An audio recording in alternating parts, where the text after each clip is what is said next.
Time to face the sound.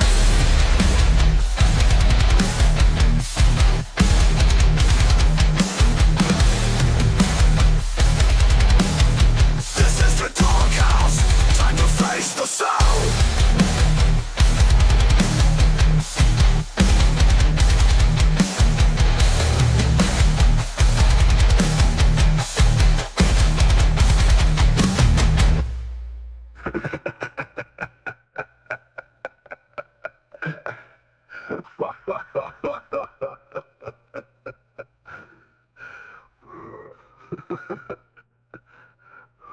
We don't back down, we stand our ground in the doghouse, where the real are found. No chains, no fear, just pure aggression. We're here to win, no second guessing. This is the doghouse, time to face the sound.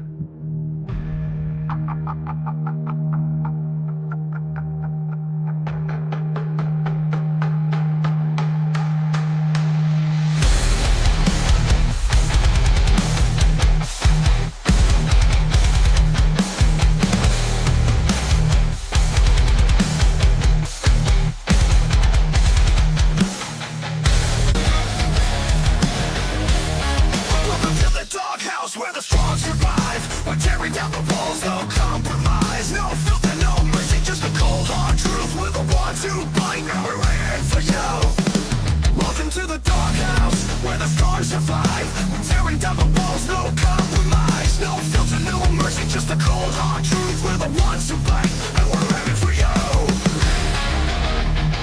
Welcome to the doghouse, where the strong survive. We're tearing down the walls, no compromise, no filter, no mercy, just a cold hard truth. We're the ones who fight, and we're ready for you. Locked and loaded, the truth's our ammo. We're breaking down the doors, no more shadows in the doghouse. It's all or nothing, we're here to fight, no bluffing, no running. Locked and loaded, the truth's our ammo. We're breaking down the doors, no more shadows in the doghouse. It's all or nothing, we're here to fight, no bluffing, no running. No running, no buffing, no running. No running, no running, no running. We don't back down, we stand our ground in the doghouse where the real are found. No chains, no fear, just pure aggression. We're here to win, no second guessing. No second guessing. This is the doghouse, time to face the sound. Welcome to the doghouse, where the strong survive.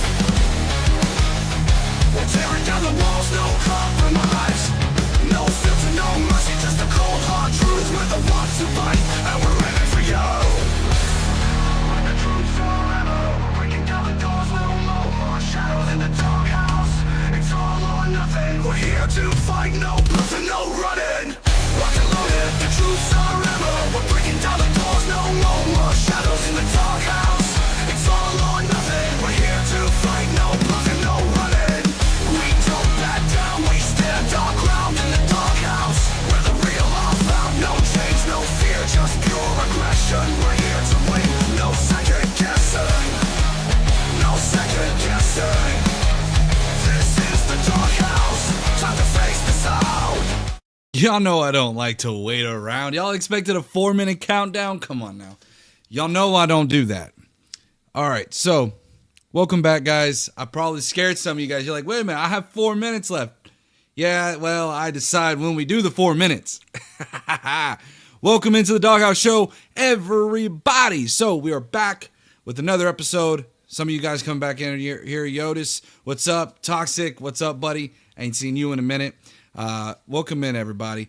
If you're on YouTube, we're already getting a lot of people in here. Make sure you hit that like, subscribe, notification bell. Please hit that like button. Helps us move out, get into further, more people. So, yes, please do like this live and subscribe. Okay? Would appreciate it. So today we got not a lot to cover. I mean, it was kind of a slow day in the news. I was expecting a lot of executive orders to come out. We didn't really see a whole lot. We'll get to one of them that was kind of a big, hubbub of nothing, essentially. We got a little bit of Eric Adams going on, a little bit of Destiny. So we're going to watch some Destiny clips. And we'll see what we get to. We got quite a bit to go over, but also not a whole lot to go over. See how that works?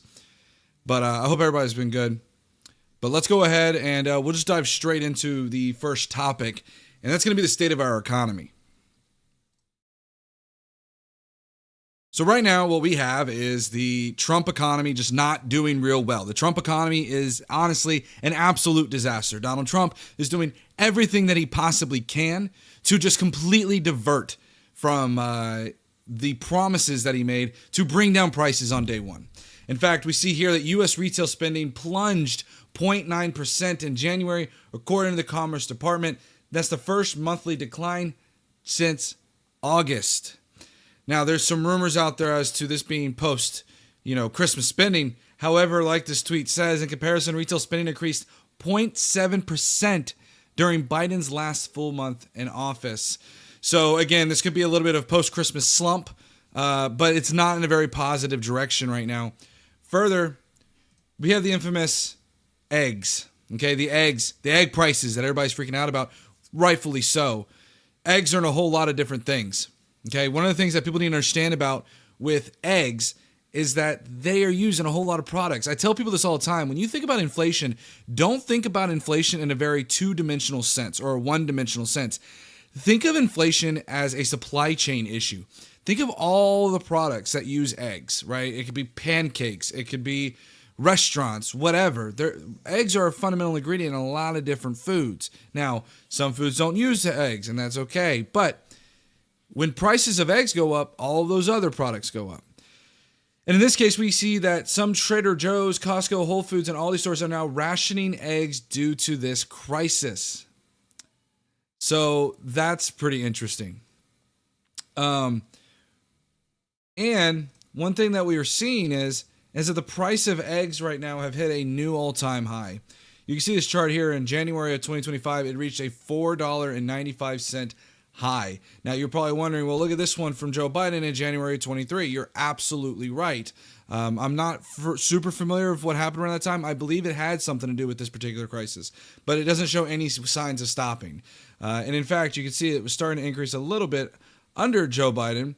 But the funny thing about this increase is that we remember the infamous video of J.D. Vance going to a supermarket saying, look at the price of eggs, look at how expensive they are.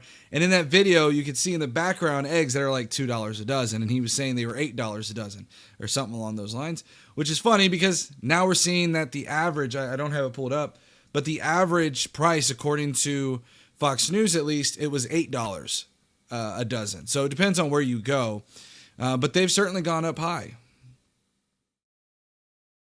Under Biden, we lost a lot of chicken farms recently because of the bird flu. Correct, Nancy. We did see some of that happening under the Joe Biden administration as well. It has happened. But what's important to note about this, though, is that the way that Donald Trump is addressing this is he's just ignoring this. I'll be very honest. I haven't heard quite enough from this administration about this issue. And in fact, what we've seen is they've put a cap on, I believe, the CDC, FDA, and USDA, I believe it is, where they're not allowed to put out any kind of new scientific research. They haven't been able to put out any kind of news briefings, any of that stuff, right? There's just a complete cap for like 90 days, which doesn't help. So that's a big issue.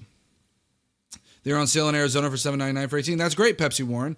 Some places may have it for lesser than the average. That's why they're an average. Some people will be outside of it. Some will be lower. If you get your own eggs from your own chicken, even better. And look, I'm an advocate of, before RFK Jr. suddenly became a MAGA idol, I was a big advocate of pasture-raised eggs. But right now, pasture-raised eggs for a dozen, I'll tell you, are about $9 to $10 a dozen. It's absolutely gotten insane. And I'm in Texas, okay? So anyways, that's the story behind the egg prices. It's not a whole lot of stuff going on. We've just seen a few reports. Inflation is going up in January. And Donald Trump said he was going to bring down grocery prices on day one. That was his promise. And you may say it's hyperbole, and that's fine, but that was a promise he made and a promise that has not been kept. So, yes, Beheller saying, Ayo, love the fear-mongering. Keep it up, broad. Don't give yourself a heart attack. I won't. Thank you for your concern, though. I appreciate your concern. I found a way to make cakes without eggs. Yeah, Pepsi Warren. So there might be some cases that you're able to make cakes without eggs. There's a bunch of vegan options and things like that as well. I like a little bit of eggs in my cake, but I mean, hey, if it tastes good, it tastes good. I've seen some done without eggs, and they taste pretty good as well. I'm happy with him so far. I'm glad. Look, if you're happy with him, good job. You don't really, you might, if you think, listen, I'm not against anybody who's for Donald Trump. Let's be very clear here. But I do think it's very telling, though, when you see that he made a promise and everybody, was screaming from the rafters that we were going to see lower grocery prices. Inflation was going to become tamed. And now they're like, well, he's only been in office for 2 weeks, 4 weeks, 12 months, 2 years. We're not going to get lower grocery prices. And in fact, he's pushing for more tariffs. Tell me how that's going to make a whole lot of grocery prices come down. They're not going to. He's always been a liar. Why would you believe him now? Exactly, Refresh. Welcome in, Refresh. He's always been this way. And now why would you believe him? Right. But anyways, I didn't think he was actually going to bring down egg prices, but I'm not the one making that claim, to be fair.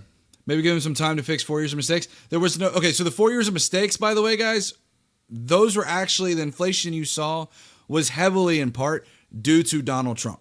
Donald Trump ended up passing, we went over this a little bit yesterday, I'll just kind of give a brief summary. Look at the fact that he put in several different stimulus packages. We look at the fact that he did the OPEC deal, which ended up raising prices because OPEC had such a constraint on the oil industry. And then that OPEC deal closed in 2022, which was also at the same time that the Inflation Reduction Act around that time was signed. And we saw a dramatic decrease in prices as well. Now, you might say it's drill, baby, drill. But the problem is that we've had record oil productions. Now, you could probably use the argument, and I know how this goes. The Strategic Petroleum Reserve. You're absolutely right. We digged a little bit into that. And that does kind of inject a little bit into the supply, and that surely does change a little bit as well. But that doesn't change the production. The Strategic Petroleum Reserve is already in the reserve. It's already been produced. So it's not going to change the production. So, yeah, it definitely happened. Some of y'all are funny. I like how he's auditing everything. He's not really auditing much. He's auditing anything that's DEI, and we'll get into that. All right. So let's go on to the next topic. J.D. Vance spoke at the EU today, and it went about as you would expect. Today, he made a lot of comments that were very pro-Russia, and in fact, very close to Russian talking points. But let's go ahead and dive into this a little bit. So right here, we can see that J.D. Vance said, I was struck that a former European commissioner went on television recently and sounded delighted that the Romanian government had just annulled an entire election. He warned that if things don't go to plan, that the very same thing could happen to Germany too. When we see European courts canceling elections and senior officials threatening to cancel others, we ought to ask whether we're holding ourselves to an appropriately high standard. I forgot where I was going to... Oh, the idea that this is not coming from China or Russia is very interesting to me. Why they're going in and... they're trying to say that Russia is the biggest issue is that Russia isn't the biggest issue is quite hysterical, and it provides for room for Russia propaganda.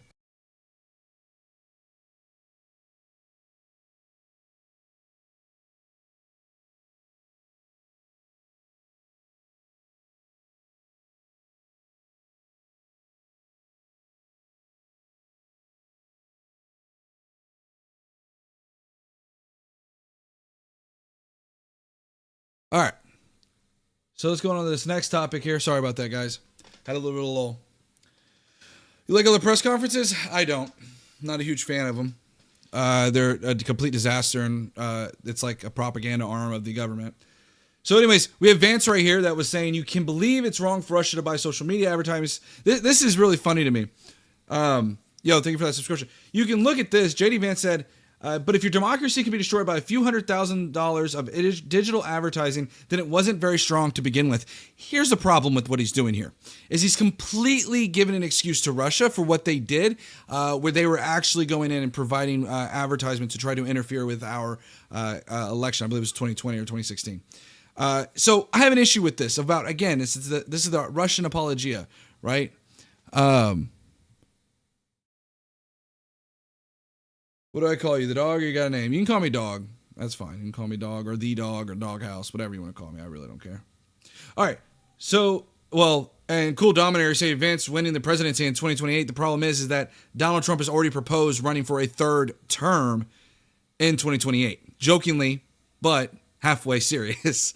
And he said that he wouldn't endorse, or he doesn't think that J.D. Vance would be a good successor.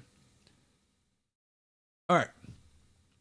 Vance at the media conference also said that the threat I worry the most about vis-a-vis Europe is not Russia, it's not China, it's not any other external actor. What I worry about is a threat from within. Again, more Russian propaganda. There's been very little talk about Ukraine in a lot of these deals, and that highly concerns me. Again, Russia was the aggressor, not Ukraine. Russia's the one who invaded Ukraine, not Ukraine. The other way around. So, and actually, yes, Cool Dominator, I do have receipts into Donald Trump running for a third term. There was, I can pull it up. I'll pull it up here in a minute. Donald Trump went onto a press rally and mentioned that, saying that some have been saying that he should run for a third term, and he kind of laughed about it. And then we also saw a Congress member actually propose an amendment to allow Donald Trump or allow presidents to serve for a third term, but you couldn't have served 2 consecutive terms already. Who was that for? Oh, that's right, Obama. Because the Republicans are terrified that if Obama runs, he would win again. And then, of course, we have Charlie Kirk going out there saying J.D. Vance just absolutely roasted the leaders of Europe for being a bunch of sniveling babies when it comes to Elon Musk. If American democracy can survive 10 years of Greta Thunberg scolding, you can survive a few months of Elon Musk. Except there's one problem with this. What Elon Musk is currently doing is he's going in and he's canceling contracts. Donald Trump and Elon Musk are firing people at all of these departments, rendering them essentially useless. Greta Thunberg was a spokesperson. That's about as much as she was. She had an influence by being a spokesperson, but she did not actively go in and cancel these contracts. So this is a problem I have, is that you have these consistent issues where J.D. Vance is trying to make Elon Musk out to be this guy who's just a spokesperson, but he's actively canceling contracts. That's the problem I have. So again, this minimalizing of what Elon Musk is doing is quite hysterical. And I also wanted to show you guys this. This was something that just happened last night. This is Russia sending a missile towards the Chernobyl plant. And it's pretty wild. You can see the flash, and you can see some of the destruction here in just a second. So this is of concern. They said that they're monitoring the radiation levels. I think they said it's still normal currently, but there was significant damage done to the dome that covers the Chernobyl plant. You can see that right there. So, and then there's been, I'm not someone who really follows a lot of foreign policy. It's not my strong suit, but from what I've understood as well, is that there were Russians who were staged in this same area and ended up falling severely ill as well. Well, and to what Cool Dominator said the war is finally going to end just like Trump promised. Well, Trump promised to end the war on day 1. So that promise has already failed. And then we can see here another glaring example that Donald Trump is, again, losing at his deals. He lost the deal with Colombia. He lost the deal with Canada and Mexico. And Canada and Mexico, they had essentially given him what they were already going to. In fact, Canada had a $1.5 billion immigration package that they had ready to go in December. And when Donald Trump did the tariff deal with them, about the only thing that they got him was the czar, that one little, drug czar. That was something that they got. That's about the only new thing. So he didn't lose. He didn't do really good. And then we see the same thing playing out right here, where Donald Trump ended up. Sorry about that, guys. We also have Donald Trump right here, where he ended up trading doing a prisoner exchange with Russia. Except Russia decided they were going to, play checkmate, and the next time that a U.S. citizen stepped foot on their soil, they detained him.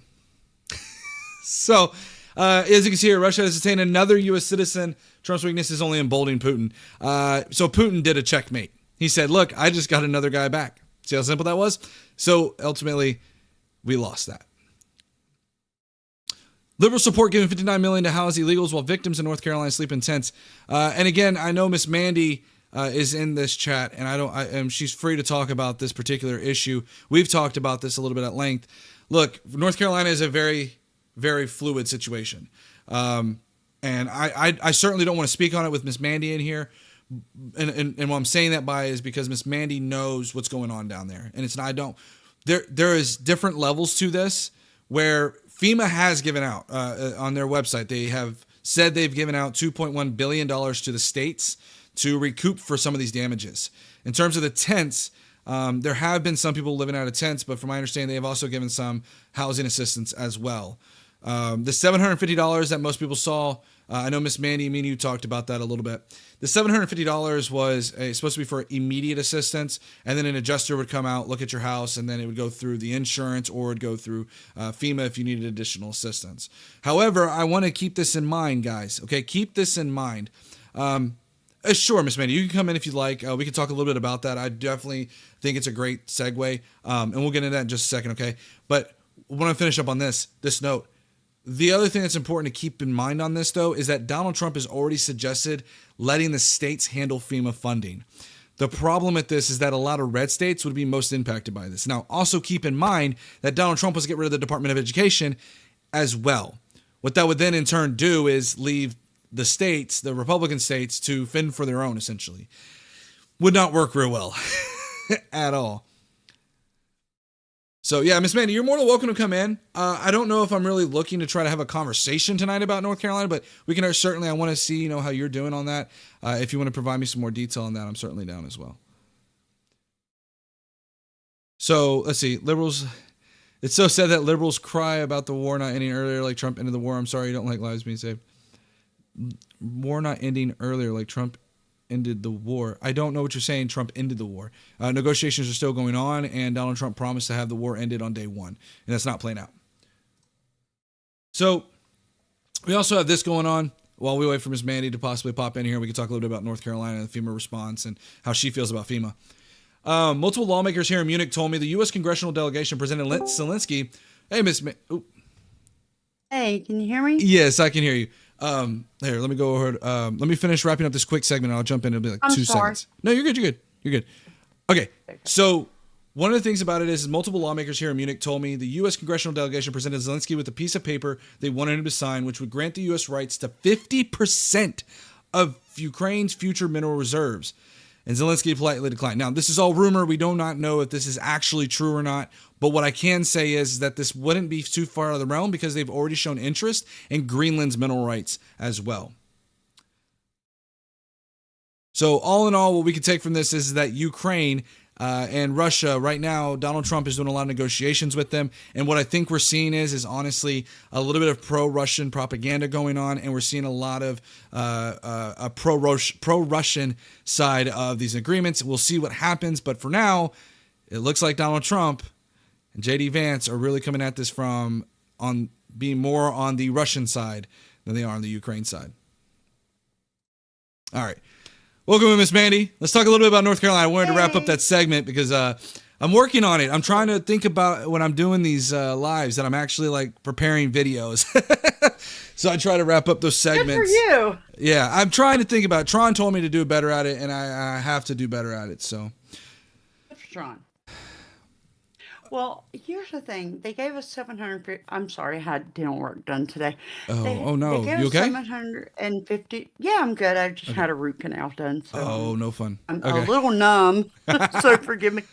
They gave us $750, but here's something that does not get leaked to the media for obvious reasons. Sure.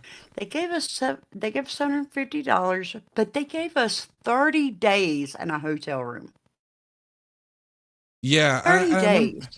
And I remember That hearing about. doesn't go to the media, and it should. Yeah, And it's sad that it doesn't. I think what I heard is that they were and real quick, by the way, guys, listen, there are still people being affected in North Carolina right now as we speak. Maybe one day I can do a charity stream or something along those lines as well. A next door neighbor has to use my water because she literally lives in her tent. That's crazy.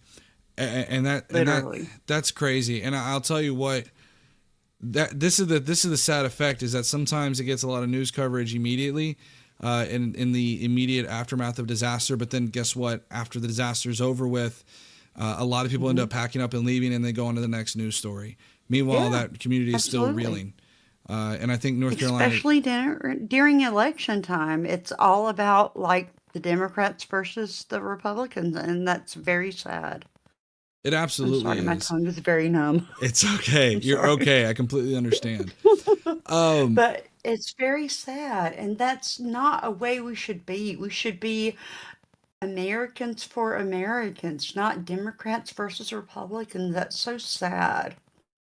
it really is. Sorry.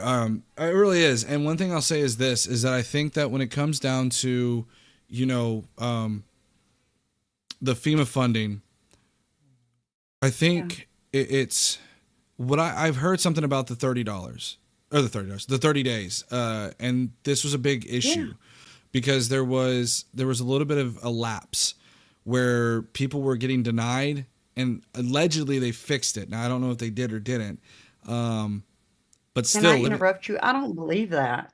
I don't believe that.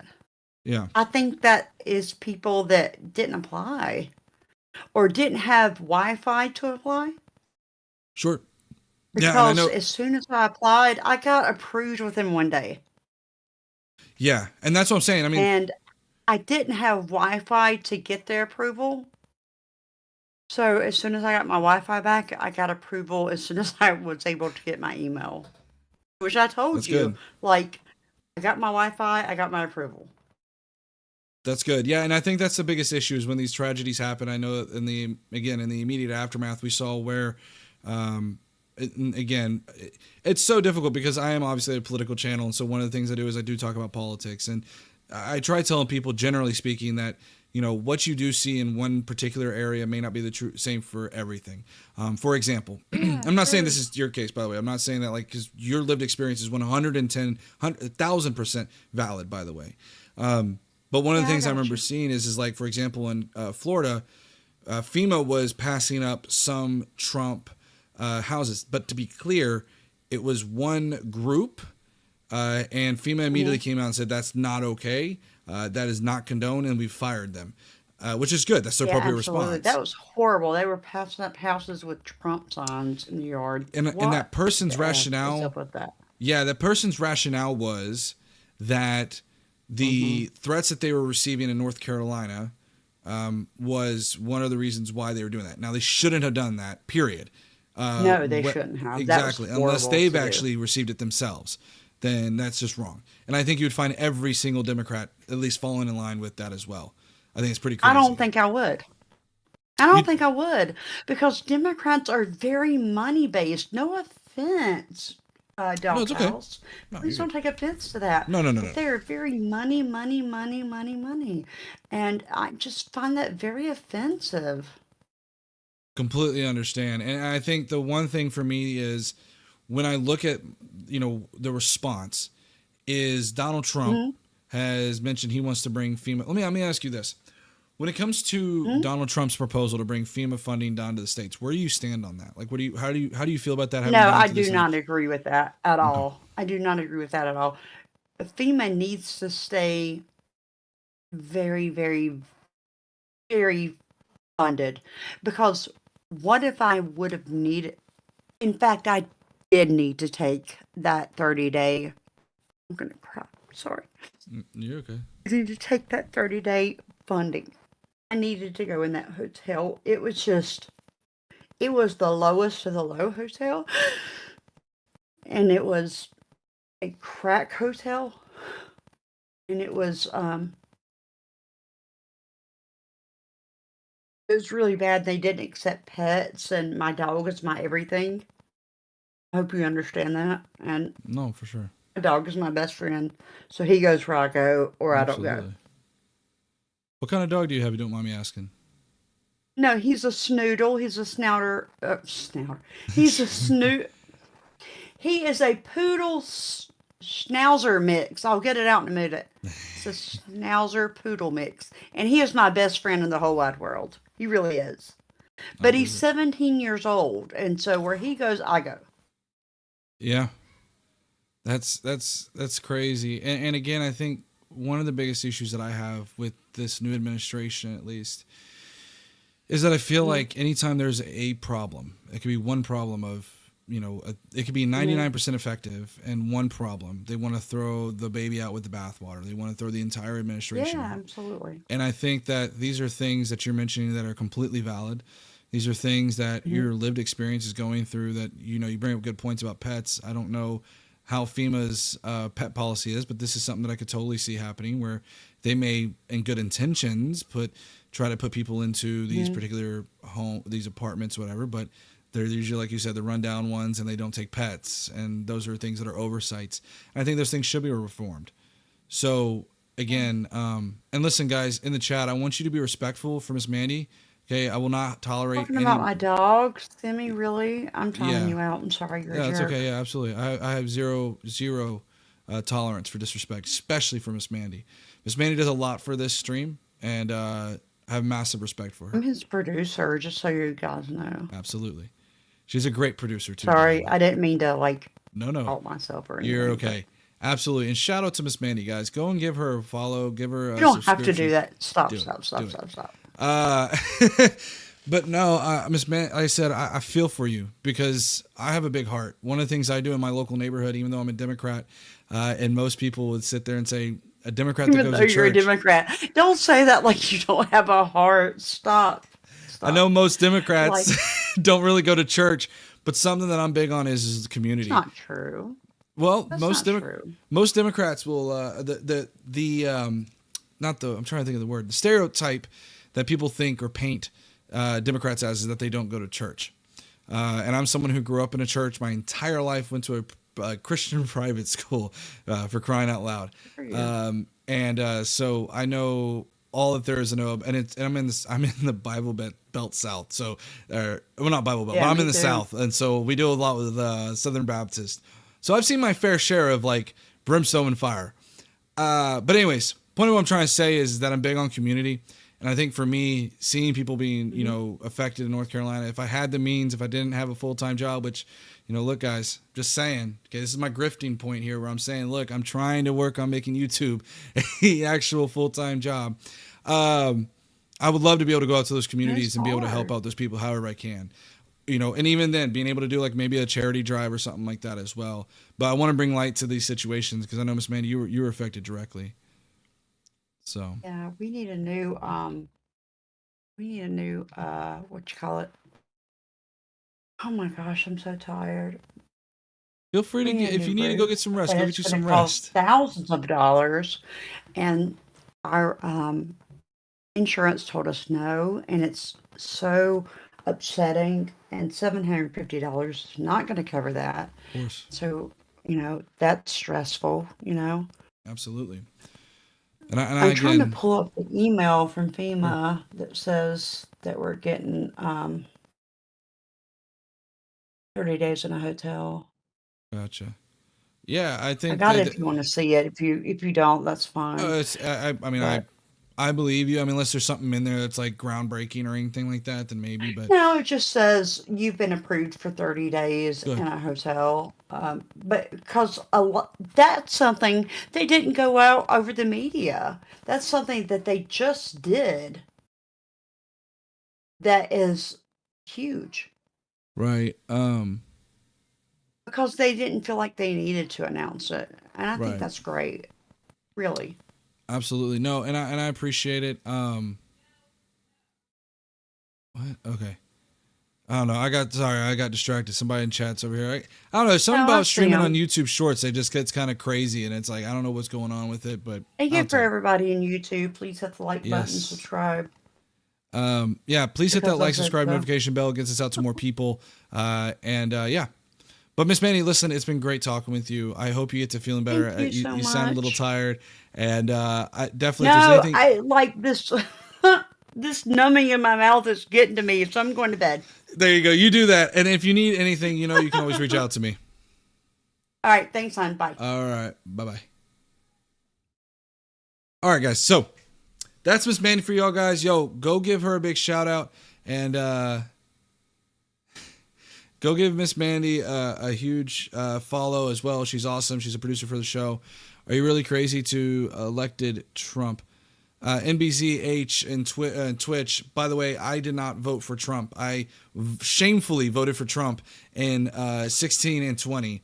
I did not vote for him in this election. I saw the light, so to speak. I became woke. No, actually, more like the Republican Party left me. And I no longer really had a home at that point. And I felt, honestly, most of my views probably align more with liberal anyways. So that's perfectly fine. That's good, Falcony. Yeah, I appreciate all you guys showing some love for Miss Mandy, man. She's going through a lot. And especially in the town, North Carolina, just in general, they're going through a lot. And North Carolina is a beautiful state. Haven't had a chance to go see it, but I've seen lots of pictures of it. I'm eventually going to visit the East Coast. The furthest I've ever gone east is to the Keys. That's about it. All right. So, yeah, I see some of you guys talking about, like, Democrats, not liking Christians or whatever. No, that's not entirely true. I think what you have to do is you have to get down to the bottom of it. When you look at, like, Democrats, it's that the views that Christians, and especially, and I've seen this, that Southern Baptists push, and I get it because they're principled. I understand exactly what they're pushing. Goes right against Democrat causes, right? And you might even go as far to say DEI, if you will. So understandably so. It's not that they're upset about Christians, rather they're upset by the things that they are pushing, which is inherently a Christian, right? I mean, it could be any kind of political philosophy, to be honest. And we can say that. I mean, look, I'm not going to do that now. You did become woke if you voted for open borders, and I didn't vote for open borders, but I did vote for Kamala Harris, who was going to be, might have been. And this is the thing that's interesting to me. Is that people are saying that, she's going to be a Joe Biden 2.0. But Joe Biden 2.0, Joe Biden was not necessarily open borders. What he did was try to put a lot of the immigration policy onto Congress. And, he kind of fell short a little bit by waiting until the last year. I think he had a lot of other pressing priorities. But, no, it was not for open borders. In fact, if you look at the legislation piece that they actually, were for, there's a lot of funding for the border. In fact, I believe there was even some for border security, more judges, things of that nature. I would even be, in fact, in favor of a wall. Now, granted, I don't know if I would say that the wall that Trump's got is efficient. I think one of the things about a wall is that it's used primarily to slow down traffic, but people have found many ways to get around it. So I don't know if I would say that it is super efficient. I guess maybe a little bit. But anyways, the thing is that in comparison, we have Donald Trump's immigration policy, and I believe we're going to get into this in a minute. Donald Trump's immigration policy is, let's just deport them. But he's putting the cart before the horse. The problem with this is by putting the cart before the horse, you haven't fixed the immigration issues at its core. All you've done is start sending people out to a country that, by Donald Trump's own words, would just send them right back. So you go and deport all these people. That's great. I'm assuming they house them. What, they're going to come right back? Doesn't make a whole lot of sense.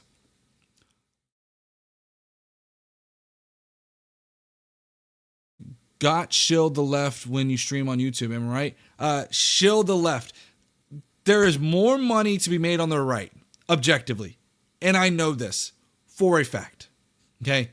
For a fact, there's way more money to be made on the right. Why do you think a lot of people leave the left to go to the right? Not because the right is inherently more principled and right. There's a lot more money on the right. So the idea that I'm shilling for the left, I'd be shilling for the right. Trust me. Trust me, bro.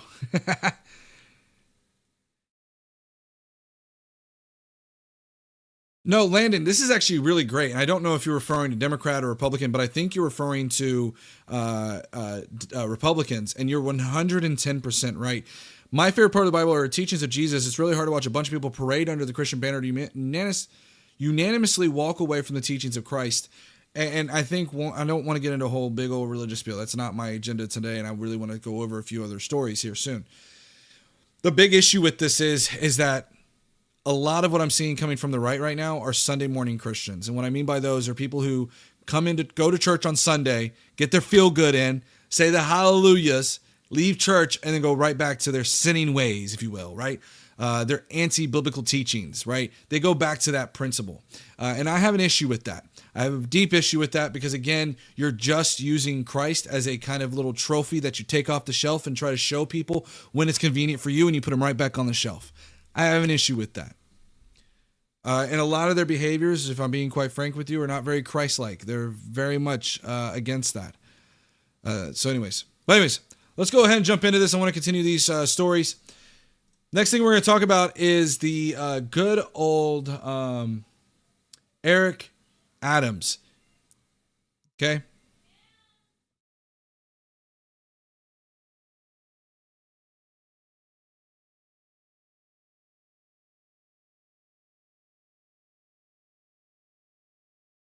Okay, sorry about that. So what we're going to do here, we are going to talk about Eric Adams. Let me get this other solo web source. Okay.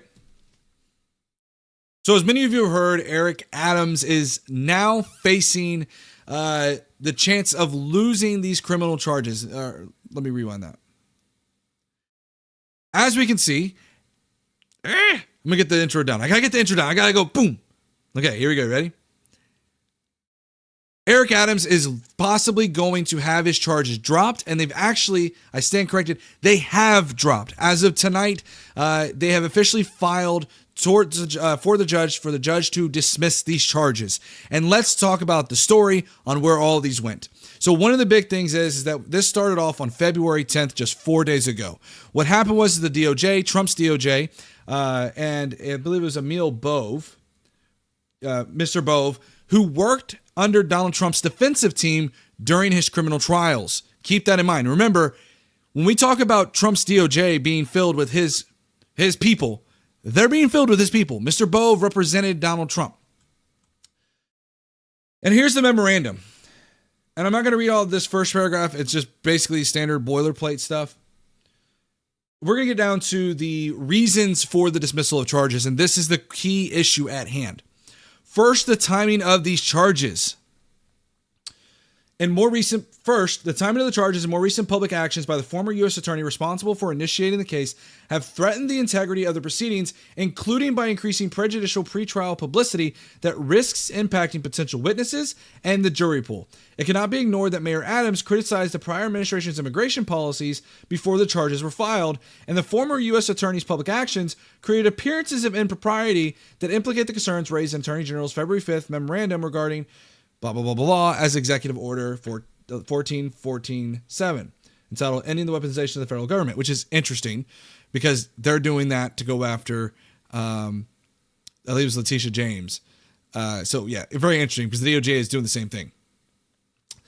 It says, these actions in the underlying case have also improperly interfered with Mayor Adams' campaign in the 2025 mayoral election. So what they're saying here is the DOJ saying, hey, we need to drop this because it's interfering with this 2025 election, guys. So we gotta drop it, okay? This is just not going to work.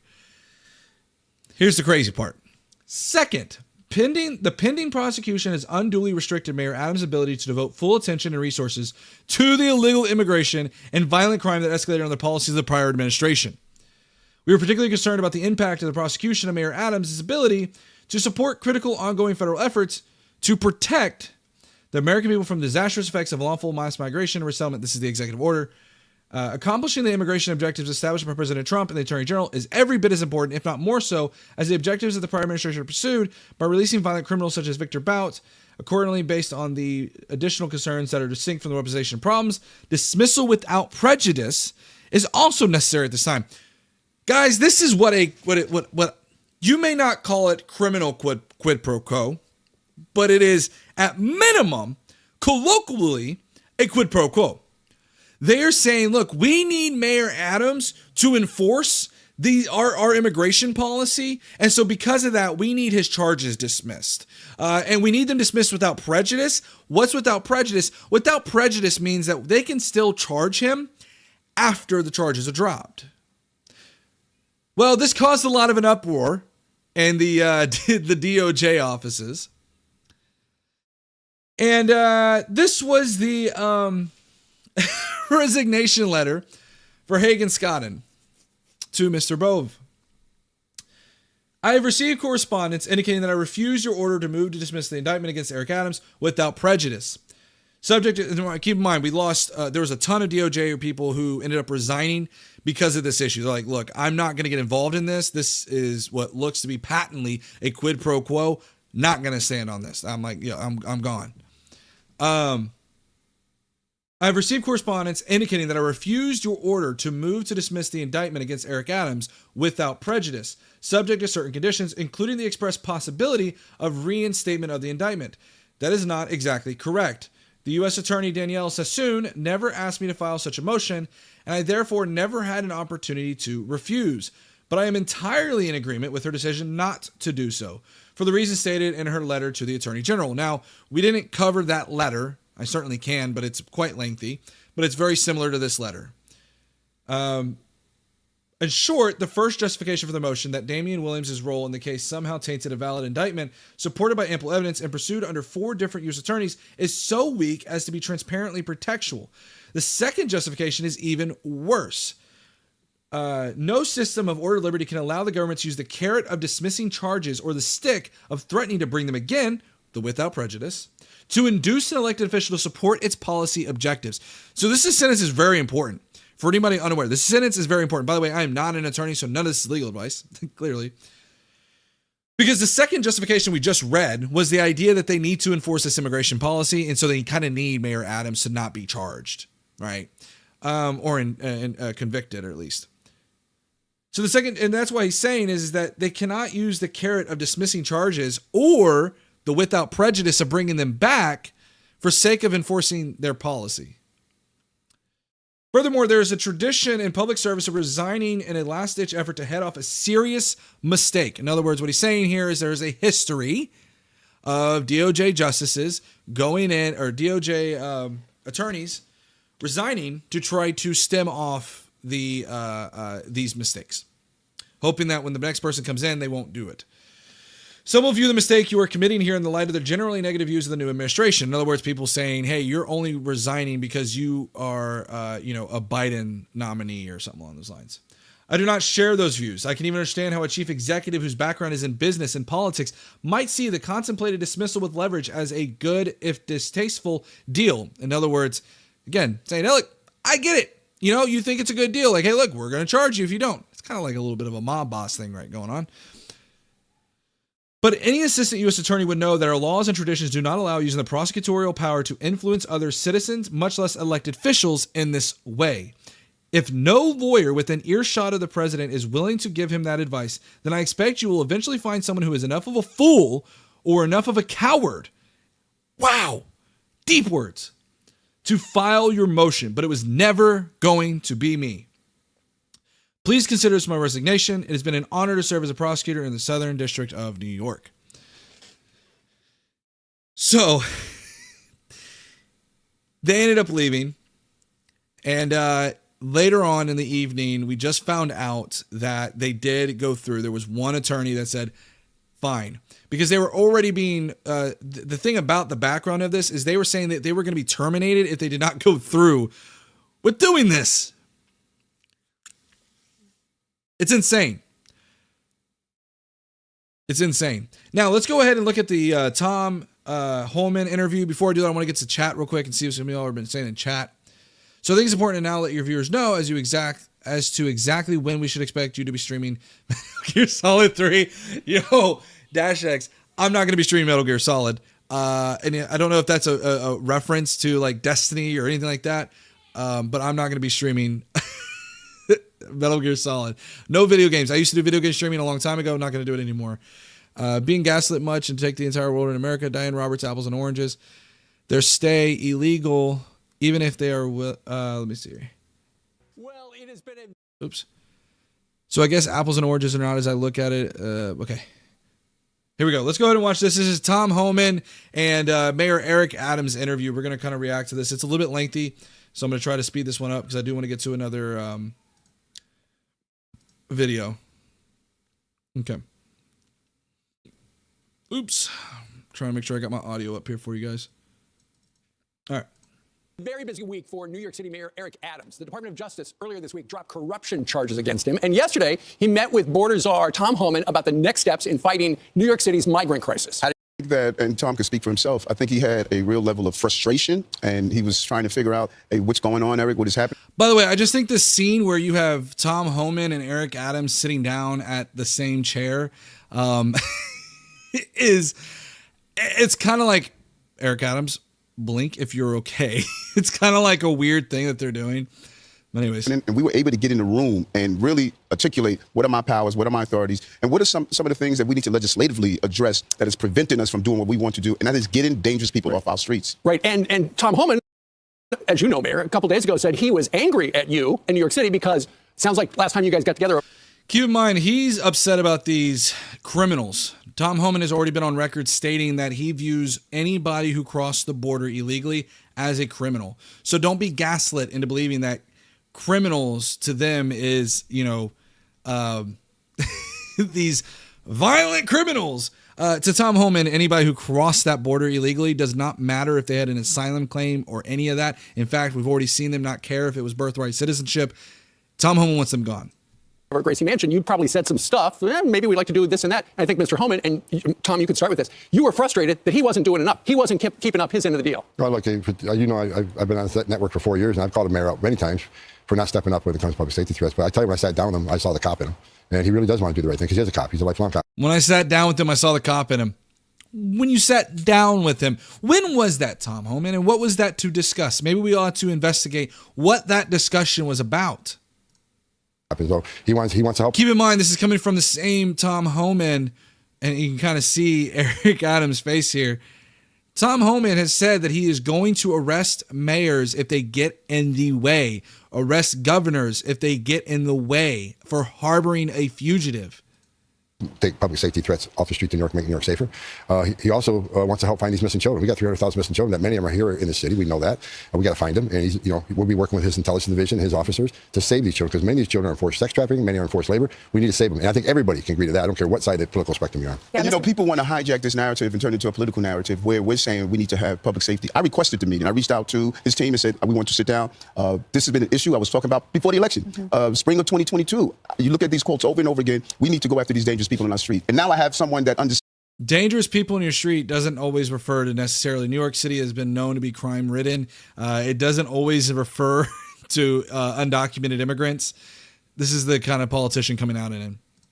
Stands that narrative, and we are fighting together to get it done. I know Tom has been on our network so many times saying he felt like ICE's hands were tied under the last administration. You've agreed to sign an executive order to open up an ICE office at Rikers Island so that these dangerous criminals that are here illegally can be deported. Tell the folks at home, because they'll hear this, they'll say, oh, they're going to come after me next. You said these are the worst of the worst. So who is at Rikers Island that will be deported? What have they done? And you bring in.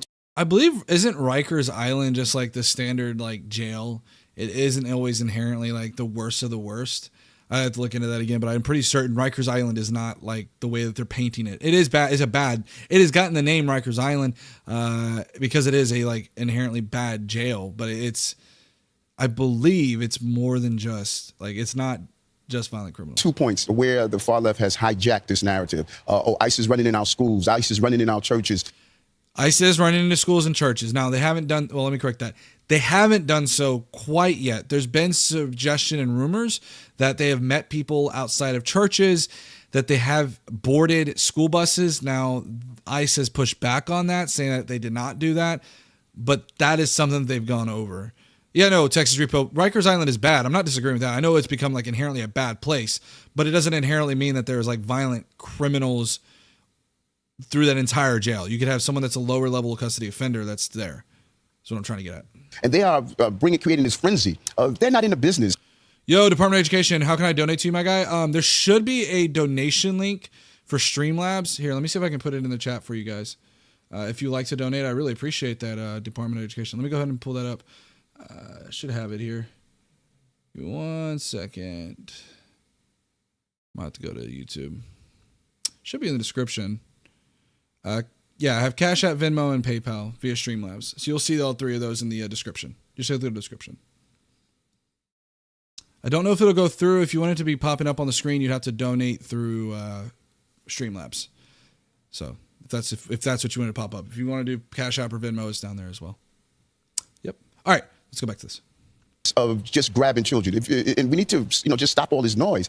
Rikers Island, particularly after all the reforms, Rikers Island is now having some of the most dangerous people in our city. And by having ICE on Rikers Island, part of our gang intelligence, using our intel with NYPD, correction officers, we could identify those gangs inside and outside on the street. There was no reason they were removed from Rikers Island. And as I sat down with Tom earlier, I said that we're going to look at all the legalese. I'm able to do an executive order to put them back on Rikers Island, what they should be with part of our criminal justice apparatus. You have a left-wing legislature. Everybody knows it. And for some reason, nobody votes in New York, so the same left-wingers get in every time. But if you had your druthers, would New York City be a... You don't see a link here, Miss Mandy? I'll post them. Here. I'll post these two. This is the Cash App and Venmo. Here. Post that there. And if you want the Streamlabs link, copy that link here. That should work. There you go. Should work there. The Venmo link kind of came in together with the Cash App link, but you get the gist.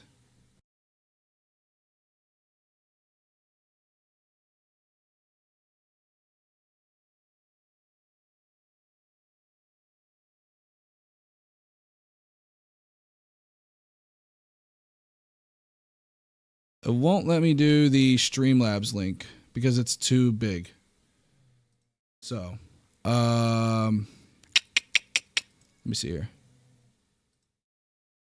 Let me check something out real quick. Here you go. I got it here. There you go. Okay, let's go back to the Stro. sanctuary city? What we will always be. This has always been a city of immigrants. So you think it should be? Doesn't No, it? let me explain, because this is what's getting conflated all the time. But a sanctuary city is stated that if you're in this city and you're paying taxes, you should have access to the services. What I asked the city council to do, change the bill that was already in place and modify it, that if you are committing a crime, that we should be able to collaborate with ICE, even on civil enforcement, if you have committed a crime.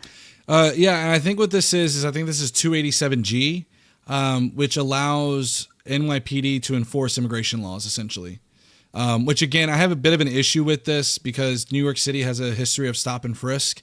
And my biggest issue is being able to do stop and frisk policy absolutely terrifies me. I don't think that it's going to, I think you're going to see a lot of racial profiling. And you're going to see a lot of prejudice from it. Not a huge fan of stop and frisk under this administration, to be honest with you. That part of the bill is wrong. But everyday people who are here until they're moving to be documented, if they are going to school, working, paying taxes, then they should be able to provide police services, hospital services. Children should go to school. That is what we're saying. You don't agree with that, Tom? I don't agree. I think sanctuary is a sanctuary of criminals. But we walked out of the meeting. So see, Tom's like, that's not what I agree with. Without prejudice. And getting back in Rikers Island is a game changer. We can get not only we get the bad guys where they hit the street, the intelligence of how TDA operates, where they're operating, all this intelligence they gather at Rikers Island, we'll have access to. But no, I'm strictly against sanctuary city status just because I think sanctuaries are for criminals. Right. And they're a magnet. But the beauty here is that we're allowed to disagree. Right. But we do agree on the fundamental that no matter who you are, it should be safe. So that's what people are missing. My life is sitting down with people I don't agree with 100% of the time. I don't agree with myself 100% of the time. But when Tom and I are in a room, we're both saying one thing: no matter who you are, if you're hurting innocent people in this city and in this country, you don't have a right to be in our country. Well, here's the thing. You can disagree on things.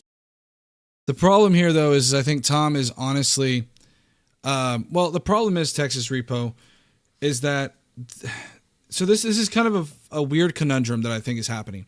First of all, how are they getting to New York? Well, the way that they're getting to New York is because states like Texas and Florida bust them to New York. And now they're there. So New York was left with an inundation of undocumented immigrants, and the mayor was left to try to, figure out how to house these people. And to be clear, again, I think there's a fundamental misunderstanding with Eric Adams where he thinks that Tom Homan, who's sitting next to him, is only going after violent criminals. But the reality is that Tom Homan is going after all criminals. All. And that criminals that they're referring to are undocumented immigrants. This has been said by Tom Homan himself that undocumented immigrants in and of themselves are criminals, inherently criminals. So... But Tom has made it very clear that if a politician stands in the way of the federal government executing the law, they are going to bring charges against people like you. And in fact, we've seen the Attorney General, Pam Bondi, go after officials already. So was that part of the conversation yesterday? No, I think it needed to be. I mean, we talked very frankly about, first of all, getting the records. What was that? Hold on. So was that part of the conversation yesterday? No, I think it needed to be. Maybe It needs to be? It needs to be part of the discussion? Did I hear that right? Hold on. So was that part of the conversation yesterday? no, I think it needed to be. Maybe we talked very. Sounds like you're saying I think it needs to be. What? The idea that you could end up arresting mayors? What? Frankly, about first of all, getting to Rikers Island, step one. That's the first step. We're working on some other things that we don't really want to talk about in open air, just because the city council will be putting roadblocks up on us. But the mayor and me have committed to several other things to make the city safer. Further collaboration. Again, city council, I don't like him. I think, and Mayor Adams, he's dealing with these sanctuary law, right? That an EO can't override. Right. So we're working on some things to work around some of these things. So we You're get being some things careful the done. way you describe it. I've got to be very. I wonder what they're working on. It's almost like they're trying to make sure that Eric Adams is still going to be able to be used. Yo, Miss Mandy tipped $3. What Yo, Miss Mandy. happened to the Republican Party? Thank I you. believe in you. Appreciate it, Miss Mandy. Thank you so much. I really do appreciate it. All right. So yeah, this is the interesting thing about it is that you have here Tom Homan saying, I've got a lot of plans I want to do with Eric Adams. It seems an awful lot like you guys agreed, hey, we'll get these charges off of you, and now you'll be our little puppet. That's what it sounds like to me. Texas Reaper saying Texas didn't bust 400,000 people to New York. They bust a pretty significant amount of people. I don't know the exact number, but I know they bust people to New York. And it may not have been just, and keep in mind, it may not just be Texas. It could have been Florida as well. Florida participated in that as well. I don't know about other states, but I know Texas and Florida both participated in busing migrants to sanctuary cities to try to prove a point. City council, they hate me, right? The city council, they don't want immigration Not all of them. enforcement in the city. Not all of them. So we got to make sure that we collaborate in a smart way so we get more bad guys off the street. That's the goal. And you said something that's very interesting. You said that elected officials who are standing in the way, like me. Let's be clear. I'm not standing in the way. I'm collaborating against so many others that don't want to Well, collaborate. now Oh, what? you're collaborating. Like I said, go back to spring of 2022. I was saying we need to get dangerous people off our street. But it wasn't happening. Is that true? We dropped crime in the city at remarkable levels. Did you help ICE? In the level of enforcement for This man, y'all, this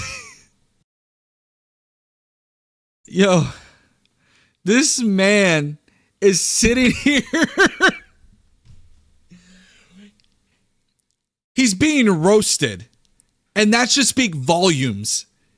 The reason Tom Homan is there is Tom Homan is like the probationary officer, right? The probationary officer that's sitting there making sure that you say everything you're supposed to say correctly.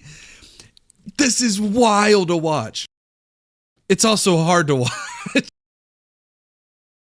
criminal actions, yes. The law says, Eric, you cannot do it for civil enforcement. But for criminal actions, yes. The police department, we have increased the number of officers assigned to our task force. Every morning we meet with our HIDA representatives, city, state, and federal level.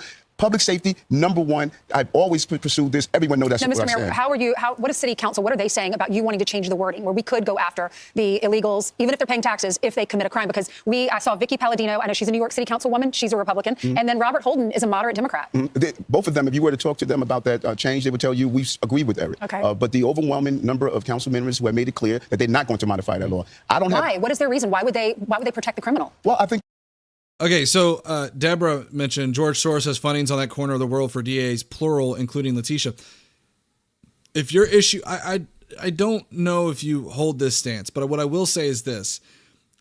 Now that Elon Musk is in the federal government as an unelected bureaucrat and is very much out there and known, I don't want to hear anything else coming from Republicans about George Soros.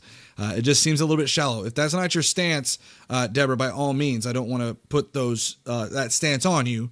But it's interesting to me that now we've got somebody who is essentially George Soros-like in the federal government, and he's unelected.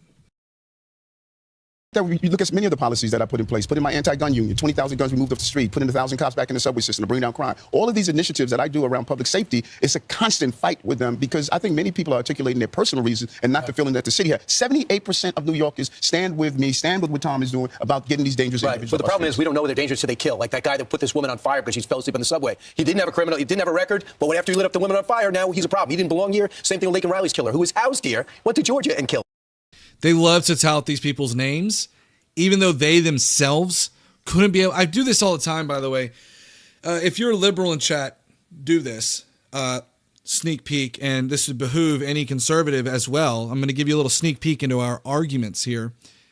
I would encourage anybody to be able to name more than 5 people that were harmed by undocumented immigrants. If you can only name like 2 or 3, like Laken Riley or Joshua Nungary, I think is her name, any of those other people, if you can't name more than 5, I don't want to hear you trying to use their names, because quite frankly, I feel like you're using their names for political purposes rather than actual caring. I'm sorry. I'm going to call it like I see it.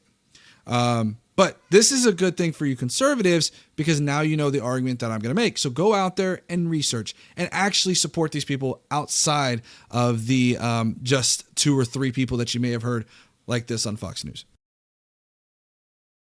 So even though you say, well, we want to be open to people, we don't know these guys are criminals until they act, and then it's too late. Then they become a problem. Well, that's but if they never got here, they wouldn't be a problem. And that's what's good about what we're doing right now. What Tom, the border czar, has done. I've said it over and over again. We need to control our borders and not. And it's important to note too that Tom is the border czar, which again is interesting, because it's not like, and it was never an actual position until Kamala Harris came along. And to be fair, Kamala Harris was in charge of the Northern Triangle, which was like Honduras and a few other countries as well. So to Obi-Wan Cannoli, which by the way, cannolis are amazing. I'm not making the argument. Our arguments are 2 different things. We're talking right past each other. To be clear, when I'm saying more than 5 people, it's more to the fact that you guys, or I'm assuming you are potentially MAGA, consistently name about 2 to 3 if you can really guess it, people's names. And the reason why is because y'all use them for political props. And that is the issue I have, is that you're using them for political props. Should they have been in that predicament to begin with? No. No one's saying that. And it's absolutely terrible what had happened. But if you're unable to name more than 3 to 5 people, then I think that that really speaks volumes to what you're doing. So anyways, let's go on to continue this. Allow people to come into the country, gang members coming into the country, people who are here to commit crime. I think what we've witnessed the border czar has done, we have seen a. Brendan, you're absolutely right. There should be 0, but that's not my argument. I'm not arguing whether there should or shouldn't be 0. That's a different argument. The argument I'm making is to the point of using people's tragedies for political props. Have an issue with that. That's just me. Substantial decrease in that flow. Tom, you know the NYPD. How frustrated are they that they can't fully have your back, be able to tell them exactly where these guys are, be able to go into these raids with you? Oh, they're frustrated. I mean, the What's up, NYPD California wants King? to Are you protect their streets political? too, I'm pretty and they want to enforce political, the law, but I don't and they know want if to I collaborate would with us. be And I don't think I met a single uniform in the 4 years I've been coming to the studio. I don't know if I would say I That's use people's I shake everyone's hands. tragedies We had dinner with necessarily as officers last night, not only from political NYPD, we had dinner with officers from Newark and from Philadelphia. We had a whole table full of officers that want to do the right thing. They want to collaborate with us. But I think yesterday's meeting, I came to New York City. I wasn't going to leave without nothing. Right. I did the last time, and I told them I'm not leaving until I got something. And we're back in the records. That's huge. But we got other things we're working on. So I'm hoping. And now I got him on the couch in front of millions of people. He came back waving us now, right? So I think you're going to see things move in the right direction. He came back after you met with him, Tom. That's what it sounds like. You met with Eric Adams, and now all of a sudden, Eric Adams is all of a sudden with you. Convenient how that works. I really truly believe that. And we don't want to give the false impression that there's no collaboration around criminal justice. We collaborate. You donated, but in the show department. Did you donate to? Did you do Streamlabs? Let me see here. Hold on 1 second. Let me check for you, buddy. Because it should have gone through. If you did Streamlabs, it would have gone through. If you did through Cash App or Venmo or whatever it is, then it might not have. What's going on here? Okay. Let's see. Cash App. Okay, let me see. That's probably why. All right, let me pull it up. That's why.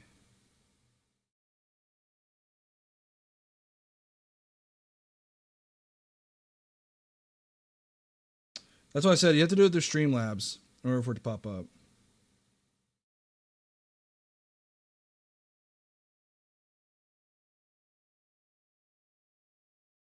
Let me see.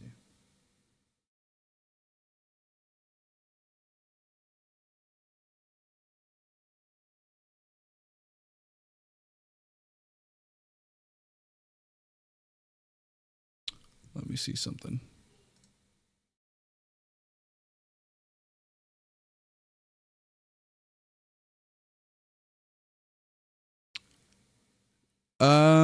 It'll take up to 30 minutes with Cash App. Okay, thank you, Ms. May. I was wondering, because I'm like, I don't see it yet. Yeah, so just give it a little bit. I'm going to still be on here for 30 more minutes anyway, so don't worry. Department of Education, I'll see it. But I appreciate the donation. So I will take a look at it, and I'll read it at that time. So that's what I was going to say. If you wanted to do it, I would highly recommend, if you want something to pop up on the stream, donate through Streamlabs, the tip button. Okay. But anyways, thank you. Thank you for the donation, by the way, department. I appreciate it. By the way, guys, there's over 116 people in YouTube. Please hit that subscribe, like, notification bell. Okay? Please do that. All right, let's go on. With ICE to take down a very dangerous gang member who was trying to put grenades in our city, caught with a gun. So there's real collaboration with HIDA, our criminal justice apparatus on the city, state, and federal level. We want ICE to come and be a part of that meeting as well. Well, Mayor, let's talk a little bit about, you've been in the news all week. Yes. The Department of Justice dropped the criminal corruption charges against you. The U.S. attorney here in New York City, the Southern District, she quit yesterday, the acting U.S. attorney. And so did 5 members of the Department of Justice, because they felt like being forced by the Department of Justice to drop the corruption charges was inappropriate, and they should not have asked. And what she said was, you offered to help with the migration problem and the immigration agenda in exchange for the case being dropped. Think about that. Think about my attorney, Alex Spira, one of the top trial attorneys in the country. Imagine him going inside saying that the only way Mayor Adams is going to assist in immigration, which I was calling for since 2022, is if you drop the charges. That's quid pro quo. That's a crime. Imagine. I'm charged with corruption, guys. Imagine. This is the hilariousness of this. Why would I, who's charged with corruption, commit a crime? Why would I do that? That's preposterous. I don't know. Maybe because you want those original criminal charges dropped. What? It took her 3 weeks to report in front of her a criminal action. Come on, this is silly. So they said they were not saying. They said when they gave you. Pam Bondi has only been AG for what, like a week or two? Not even 3. When they dropped the charges, it says it's not because we think he's innocent.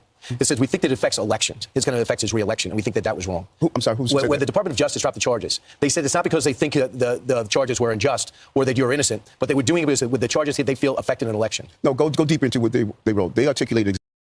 They did. They said it was for. Listen, hold on. Wait. He's gonna do this. All right, let's go back here. What does this say? Where is it? Where is it? 2025. Oh, like right here. These actions in underlying case have also improperly interfered with with Mayor Adams' campaign in the 2025 mayoral election. So let's go back to that. But they were doing it because with the charges that they feel affected an election. No, go deeper into what they wrote. They articulated exactly. Weaponization. When you looked at legroom turning into bribery because I asked for a governmental entity to do a building inspection. We need to be clear on the root of all of this. And Turkish embassy. Exactly. Main justice, I learned so much through this whole process. They review cases to determine moving forward or not, as my attorney articulated. But so we look at the heart of what I was being charged with as the mayor. I was the borough president at the time. Not say pass someone. Can you do an inspection? Tom, you're friends with the president, obviously. You came out of retirement, twice to go work for him and not making nearly as much money. Hope your wife. He actually, and I'll tell you this as a way to show that I'm not just a complete left-wing shill. Tom Homan actually worked under Obama, but he worked in a very different capacity than he did under Donald Trump. So to be very clear there. It's okay with that, but we appreciate you because you're fighting for this country and keep it up. But you talked to the president. The president was asked if this was quid pro quo, if he had anything to do with it, and he said he didn't. No, I believe the president. And look, the president's doing a great job. And I want to say this. Look, I worked for 6 presidents. I think President Trump's the greatest president of my lifetime. He proves it every day. No. How old is Tom Homan? Tom Homan is how old? The dude's probably what, like at least 60. 60 pushing 70. That's a lot of presidents. And Donald Trump is the best one. Every day he proves to me why he is the greatest president of my lifetime. Border numbers are down over 90% in 3 weeks. Think about that. And I worked hard at it. Christy Nolan's working hard at it. The chief of patrol is working hard at it. But it was President Trump's executive orders that was a game changer, right? And we already got over almost 16,000 people we arrested in the interior. That's 3 times more than Joe Biden had a year from now. But it's not enough. We got to do more. But President Trump's leadership, when you get 90% less people coming across the border, How many women aren't being raped by the cartels? How many children aren't drowning? How many women and children aren't being sex trafficked in this country? President Trump's a game changer. And every day, I'll say it 100 times, every day he proves to me why he's the greatest president of my lifetime. What he's done. And you know, Tom, one of the reasons, in addition to not interfering with your election, one of the other things was they needed you to essentially assist Tom with the migration problem here in New York City. And what does that look like? People didn't understand what that looks like. What that looks like, as I say, every morning we meet with hideouts, right. Federal, state, and city law enforcement agencies. Which we now have a seat at the table. Exactly. That was another thing. Oh, now you'll have a seat at the table. Convenient. That's good because, as you know, Mayor, the way this particular case is being handled right now, they can refile the charges at any time. If you don't help them, they could refile the charges. Yep. That's not what they said. That's not what they can refile the charges. That's what they said. It's in there without prejudice. Without prejudice. What? Oh my goodness. Oh my goodness. Right? First of all, I don't get into the legalese. I have an attorney to do that, and I pay a lot for that. What we need to be clear on. I bet you do pay a lot for them. Look at what they got you. The mayor of the city of New York is unable to collaborate, deal with intelligence information, sit down with my state and federal agencies, and sit down to coordinate for public safety. We're still under a terrorist threat. We still have illegal gangs in our community that's bringing about destruction that ICE is attempting to weed out. If I can't coordinate that, that's a public safety issue, and we should put public safety first. Governor Hochul said last night with Rachel Maddow that Look, I normally am not a huge fan of Fox, but they're doing a pretty good job with these questions because it's true. He was given this this issue. Oh man. she would consider removing you.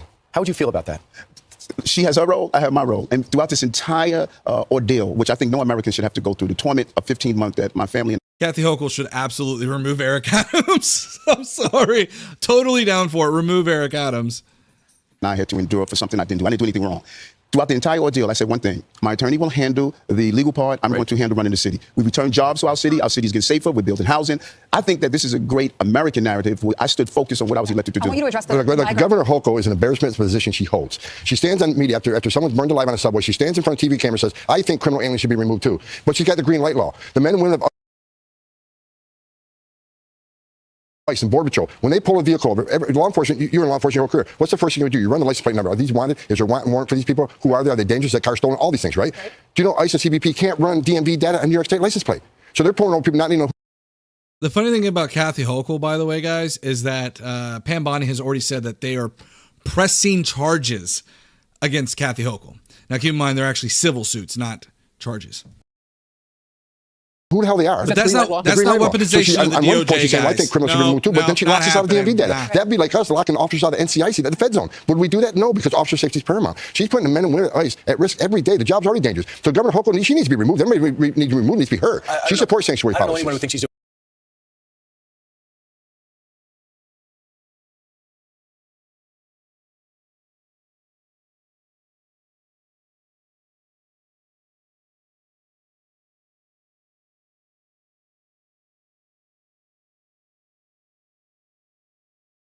I'm muted. Of course, I'm muted. Of course. Sorry. Thank you. I think it's funny to me how Tom Homan would want to get rid of Kathy Hochul. They are drooling. They've already pressed charges against Kathy Hochul. Charges. But they're civil suits. So what do you think is going to happen? Tom Homan wants to have Kathy Hochul in handcuffs. I'm waiting to see where they come up with trumped up charges on Kathy Hochul. I think what I would imagine would happen is this. Maybe I'm wrong. This is my guess. Kathy Hochul would end up removing Eric Adams due to this whole fiasco, and they would look at her as being corrupt. And then potentially possibly going after her for actual criminal charges. We'll see if I'm right. I might be wrong. I may be far-fetched, but, I wouldn't be surprised.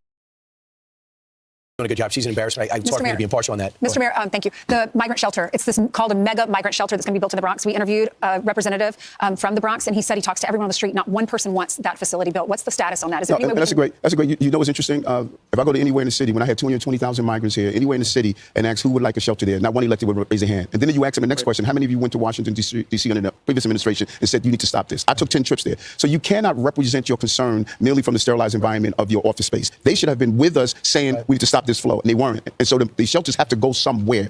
Well, how long is the federal government going to be paying for the Roosevelt Hotel or any of these other sanctuary hotels? So the Roosevelt Hotel, for anyone unaware, was a processing center that migrants could only stay in for up to 30 days.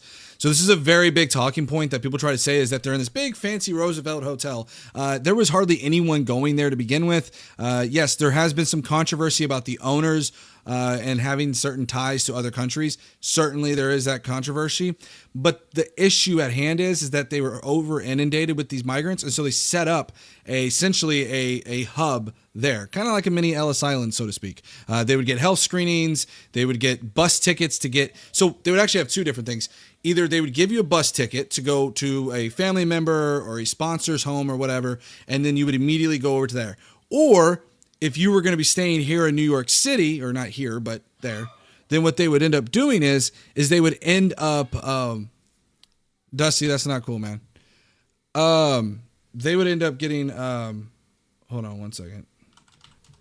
I really need to put on some kick. I gotta have up all of these channels because I don't have, I gotta have up all, this is great. All right. There we go. All right. This is great. I've got to really get this under control. All right. So, so stupid. Anyways, lost my train of thought. Oh, they would, and if they were staying there in New York City, then they would put them up at a hotel. So this idea that this would be, some kind of unique thing, that they would just put them up in a fancy hotel. No, that's not really what's happening. That's not what's happening at all. But it's a very big Republican talking point. Because of the job that we did, 180,000 out of our system. We closed down Floyd Bentonville. So one at a closed time, down, closing them no, down? more than one at a time. We have to close down as the population decrease. We put in place a 30 and 60-day plan. No one can stay longer than that. Because your president that you were working for and what worked for his reelection let that happen and didn't take your phone calls when you asked for help. 100%. He I agree. iced you out. So Right. you can have a decision. That's a good point. Right. Well, the days of the federal government. Because, Jacob, it made the most sense to put them into a hotel when they were being inundated because of Republican states busing undocumented immigrants to those states. So they're being inundated with them, so they had to do something with them. Otherwise, they're going to be sitting on the streets. So, The migrant centers are over. Good. Right. So, Mr. Mayor, Yes. you're going to run for re-election? Yes. Are you considering running as a Republican? I'm going to run on the Democratic line. We petitioned and starting soon. we give health care to homeless people all the time. Now, you may say, well, these people don't belong here and everything else. That's cool and great. Then tell me why then Governor Abbott then sent them over to New York and not straight back to Mexico. And you might point back to policies, in which case I would ask you, which specific policy are you referring to? So anyways.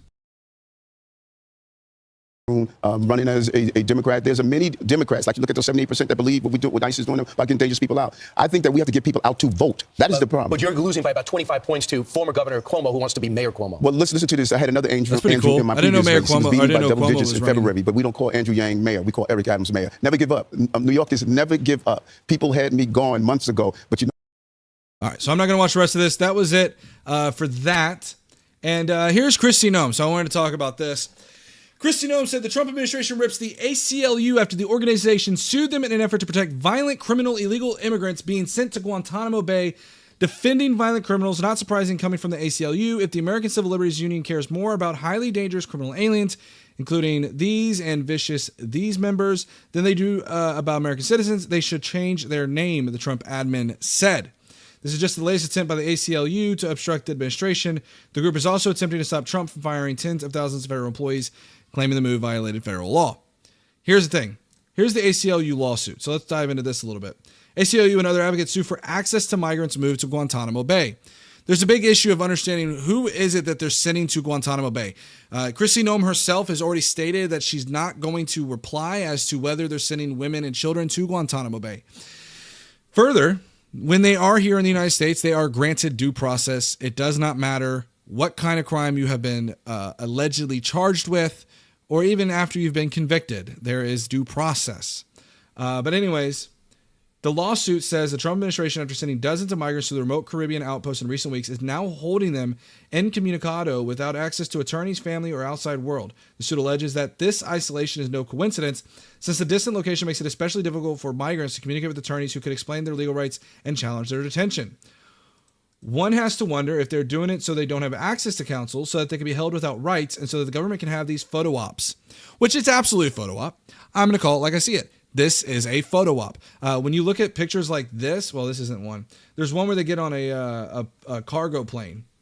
They're not going on like a regular plane. Okay, not like a passenger jet or anything like that. No, they're going on a military cargo plane that fits probably well over freaking 50 to 100 people. Okay, and they're loading up like what looks to be here, probably about 5 people onto these cargo planes. It's insane. And it's definitely a photo op. 100%. According to the lawsuit, some of the migrants' family members learned their relatives have been sent to Guantanamo upon seeing those photos. That's sad, man. They had to learn about it through a photo, which was circulated publicly by the Department of Defense and Homeland Security. Several of those family members are plaintiffs in the case. Well, good. Since traveling to Guantanamo will be onerous for the lawyers request that at minimum, attorneys be allowed to communicate with the migrants via phone calls, video conferences, or emails. Jalert, deputy director of the ACLU's Immigrant Rights Project, noted that the foreign suspects who have been in prison for years at Guantanamo have access to lawyers, meaning that these immigrant detainees are now being held in a situation with less rights than even the alleged enemy combatants. That is crazy. So what we're dealing with here is you're seeing migrant.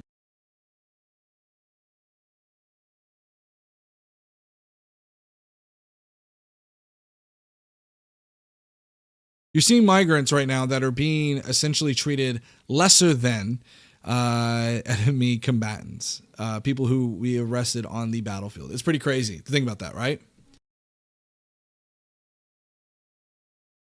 So far, the U.S. McLaughlin's statement also stated that the American Civil Liberties Union cares more about highly dangerous criminal aliens, including blah, blah, blah, than they do about American citizens. They should change their name. And this is what we just read, right? So far, the U.S. government has sent several plane loads of migrants to Guantanamo, totaling at least 50 people, the ACLU estimates. The government says at least some of them are members of the Venezuelan organized crime group, this one, Tren de Aragua, which the U.S. has labeled a transnational criminal organization.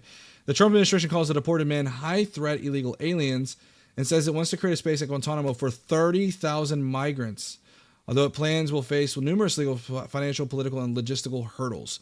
So again, you want to think this is the issue too, is they're going to start off with these, 50 people, right? But the problem is when you get up to this 30,000, you're going to get far outside of the realm of criminal migrants. Okay, to be clear, you're going to get far outside of that. So let me see. We're going to start. And so, yeah, that's going to be a big issue here. There's also this that was put out by the White House. Roses are red, violets are blue. Come here illegally and we'll deport you. I think it's very distasteful, pretty disgusting. And also, this was actually kind of crazy. This photo by Donald Trump looks awfully similar to his jail photo, but I did a comparison and there's a few key differences. But this is not Donald Trump's booking photo. And they've also had here, Ingram, you got AOC putting out a webinar to help illegals avoid apprehension. And Homie said, I sent a letter to the Deputy AG today. Is that impeding our law enforcement efforts? If so, what are we going to do about it? Maybe AOC is going to be in trouble now. So they want to arrest AOC? They want to arrest Alexandria Ocasio-Cortez for, quote unquote, impeding our law enforcement efforts. Impeding our law enforcement efforts. That's cool. Really cool. So again, we're not going to talk about weaponization of the DOJ, guys. No. We're not going to do that, even though they want to arrest AOC.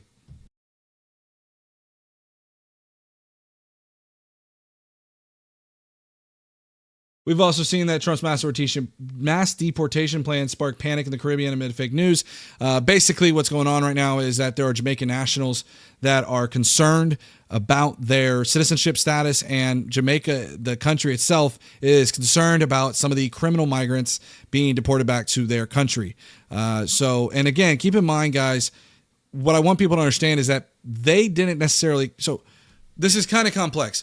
But think about this, right? You had a Jamaican national that left the country, went to the United States, committed a crime in the United States, and is now a criminal. They may not have been a criminal in Jamaica, right? Because if they were a criminal in Jamaica, presumably they would have been in a Jamaican prison or jail or whatever. So it's important to kind of dissect this and think about this. So now Jamaica's like, yo, wait a minute. They committed a crime in your country, in your jurisdiction, and you want to send them back to us? They committed a crime there. Now, you may argue, and understandably so, that this was a crime that should not have been committed had they stayed in Jamaica. But the problem is that, again, it's a question of they did that crime. And I'll be honest with you, if you're a Republican, you would want them to stay in the United States prisons.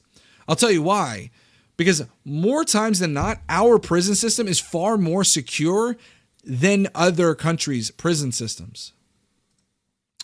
So I think it's super important when we're looking at this problem with Tom Homan, who has gone after people like Eric Adams and now is potentially going to go after AOC. There is a proper way to handle this immigration problem, but it's not the way that they're handling it now. They want to deport migrants, send them overseas or over into their country, wherever their country may be. They want to do all these things. But what they fail to understand, and what their logic doesn't make a lot of sense, is by Trump's own logic, they're just going to come back here to the United States. So there is a humane way to handle the immigration crisis. It needs to be solved. It needs to be solved.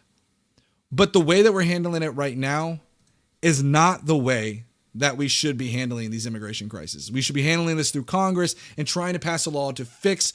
It's kind of like, imagine that you have a broken net, okay? And you just put some, a broken a window, I don't know, or bucket, okay? You got a bucket and you're putting water in that bucket, but there's a hole in that bucket. Until you fix that hole, it's going to continue to go down. Now you may say, well, close the border. Yeah, that'd be great, except that's not how the border works. You see, there's not a complete wall across the entire country. And even if there were, it wouldn't make a whole lot of sense because there are natural land barriers that they could still technically go over. And even with the wall, they go over the wall.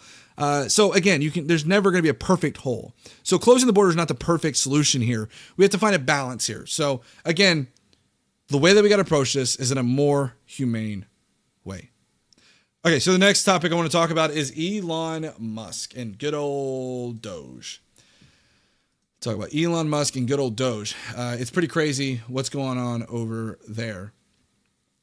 Okay, read the chat for a little bit. Talk with you guys. Trump wants taxpayers pay for 10 years of incarceration for repeat illegal border crossers. Come on, man. 10 years of incarceration for repeat. Well, yeah, and again, the thing is like 10 years. First of all, re-entry, I believe, is a felony, but it's not in the realm of 10 years. I don't think it's 10 years. I think it's still like a misdemeanor. It's still, I'm not sure. Might be, let me see. It's 1325. Let me look up USC 1325. Because I think the punishment is just like maybe 5 years. Let me see. No, 1325 is improper entry. I think it's 26. Re-entry. Here it is. Re-entry. The punishment for this one, which was pending at the time of deportation without any reduction for parole. Not more than 10 years or both. So they shall be fined and imprisoned for not more than 10 years. So if you do improper re-entry, you could be sentenced up to 10 years. But sentencing guidelines in the United States would not allow for that. That just wouldn't work. I can see some people debating immigration, but DOGE, you don't want the government audited if you're a part of the corruption. Yeah. So the thing about that, Jacob, is I think that, Elon Musk doing the auditing doesn't make a whole lot of sense. He doesn't have any of the credentials. A lot of the people that he has doing the auditing are software engineers. They're not even auditors. They're not even financial auditors. And yet they're doing forensic audits or something. It doesn't make sense because the thing is what they're doing is they're identifying certain contracts that have DEI in them and then canceling the contracts. But they're not looking at whether or not these contracts were fraudulent. So it doesn't make a whole lot of sense why they're getting rid of these contracts. Listen, you can argue that it was a waste of money, and that's sure wasteful spending, I guess, if you want to call it that. But you shouldn't be able to get rid of that contract if it was a contract that you entered into with the United States. Rather, you should go through Congress to potentially cancel some of these contracts. He's very successful with money. Yeah, very successful. That's why he did not turn a profit in SpaceX until 2020. And I guarantee you he's carrying some of those losses forward for like the next 20 years. It's insane. Bye-bye DEI. Jacob, you can sit there, but it's funny because DEI to Republicans is just like anything that has to do with minorities. It could be literally for example, it could be any kind of medication going to Africa and you're like, DEI! It's like, what? No. If you want to call it that, classic wordplay. Oh, I know they're at the Walmart taking all the delivery gigs. They're a nuisance. Time to go on. That's pretty rude, dog. Pretty rude. This is probably people voted for Trump because they wanted this craziness to end. Well, they voted for Trump for a variety of reasons. But if you look at exit polling, a vast majority of people said the economy. DEI was like 2%. It was dramatically low, by the way. He has a net worth of $400 billion. Yeah, Jacob, he has a net worth of $400 billion because governments have given him a contract of billions of dollars. The government has given SpaceX billions. I think it's in the realm of like $4 to $10 billion. Some of that being funneled through NASA and some of it being funneled through the DOD. So that is primarily why SpaceX is turning a profit. Again, and then keep in mind, in 2009, Elon Musk had to run to his investors to keep Tesla afloat. He had to run to his investors to keep Tesla afloat. You can call him a successful businessman, if that's what you want to say, but he's far from it. He's kind of like Donald Trump in a lot of ways, I guess you could say. And to be fair, I think Tesla, the reason why Tesla has done so well is not so inherently to Elon Musk as much as it is a cultural phenomenon that Elon Musk is. People kind of flock to Elon Musk like they used to Donald Trump. I think it's safe to say Elon Musk is this new generation's Donald Trump. It's the truth. Yes, because he made it profitable and made the product cheaper than any other contract. What are you referring to, Brian Rogers? Are you talking about Tesla? And then again, the problem with that is that a lot of these big issue with Elon Musk going into these particular contracts is he eliminating contracts that would benefit his competitors. Because the thing is as we know, Tesla has a very strong hold on the market cap for electric vehicles. He could take a loss, whereas competitors can't. His competitors are working on thinner margins than he is. So if he can take, say the EV tax credit out, and he's going to take a hit to it, but his competitors go out of business, that's huge for him. It's huge. So don't think that because he's getting rid of an EV tax credit, that all of a sudden now Elon Musk is now doing amazing. That's just not the case. Or that you think Elon Musk is also taking a massive hit. MAGA voted for the rich. Absolutely, Roto. There's a vast number of billionaires in this new administration. It's pretty crazy. What competitors? Dog. So we have, I think Ford might have a pretty strong competitor. Let me see. What are the top EV producers? Yo, Julian, thank you for the subscription, bro. Yeah, by the way, guys, I'll take this moment as well. Please like and subscribe for the stream to go out to more people. Top EV producers. I want to make sure I say it right. I don't think it's Ford. Largest EV companies in 2024. So right now, according to Motley Fool, it's BYD by double margins from Tesla, which is BYD is Chinese. Then Tesla, Volkswagen Group, GM, Stellantis, Geely Auto Group, BMW Group, Hyundai, GAC, and Mercedes-Benz. So again, taking away the EV tax credit would help eliminate some of those competitors' market share. Most of all the money owned by billionaires isn't liquid. The Cope is hilarious. I'm aware of that, Led. Very, very, very well aware of that. Yeah, thank you. Thank you for pointing that out, though. Appreciate it. And that is one of the reasons why I say when the government is pumping SpaceX up through the propping up of government subsidies, and they're profitable because of those government subsidies, yes, the government made Elon Musk rich. It's the truth. Don't get me started on Bill Gates. Ford's Lightning was a complete loss and they pulled the plug on the whole program. You don't even know what you're talking about. That's great, dog. I appreciate it. You're only proving my point, actually, that these other companies don't have a good hold on the electric vehicle market. Good job. Thank you for proving my point. I appreciate it. Yeah, see? Ford failed, guys. Duh. See? You don't know what you're talking about. Yeah, clearly. My argument is that by pulling the EV tax credit, it's only going to continue to harm Elon Musk's competitors. PayPal made him rich. Yeah, I think there was some of that too, by Brian, as well. And again, I think it was he keeps buying and selling companies. And I believe, if I'm not mistaken, he's not the founder of Tesla or even SpaceX. I believe he ended up buying, was it bought or he became CEO? I have to look at that again.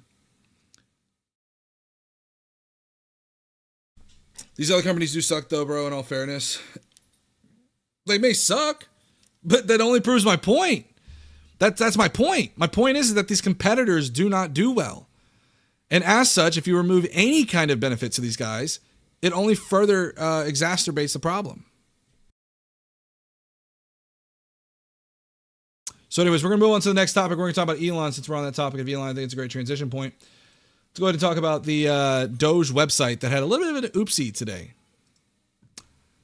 So for anyone who has been living under a rock, Elon Musk and DOGE have been doing a complete audit of the federal government. And they've been finding all sorts of great contracts. And we went over this yesterday where we saw, some of these vague contracts. They aren't contracts. They're just like little snippets of cancellations. And he'll say like he cut 167 contracts, but he doesn't specify what those 167 are. Instead, he pulls up one contract and even then isn't able to really give a detailed description. He just says it's for DEI. Well, today, the official DOGE.gov website appears to have been hacked, but you can still track Doge's progress on Polymarket's new Doge dashboard. It's okay, guys. It's a secure system.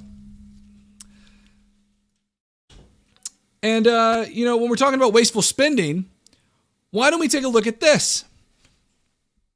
We know that Donald Trump, if we look over here, that Donald Trump, when he went to the Super Bowl, ended up spending upwards of at least $1 million guaranteed because of the Secret Service work, which is somewhat known. The other unknowns are probably millions of dollars worth. You can speculate because it even says here, you have all the preparation, months of preparation leading up to the Super Bowl, local law enforcement work, amped up security personnel by DHS, extra security equipment, motorcade, and helicopter trips to and from the game to the airport, and the cost of attendance for other members of Trump's party are impossible to accurately estimate as of this writing. And many Republicans have said that the president paid for some of this. I've not found any source to suggest that that's the case. And in fact, everything that I've seen about the president paying for this seems to have been just speculation, which doesn't bear anything. So until we can see that, I'm going to assume this is on taxpayers' dollars. So what a waste of spending. But that's not all, guys, because we also have Donald Trump this weekend going to the Daytona 500. And he's probably golfing. He's spent every week in the past 4 weeks golfing. And this week, he's going to the Daytona 500. How much is that going to cost the taxpayer money? It's pretty wasteful spending. So yeah, when you talk about all these things, I think it's quite hysterical what's going on. Because, again, Donald Trump and this administration is all about how wasteful spending is so bad and everything else under the sun. Yet he's doing this. Remember, he also said that remote work is not great and they should be in office. Yet he's doing remote work. Christian Abram. Yeah, but he doesn't accept the $450,000 salary. That's great. He also made a crap ton of money when he came out of the presidency.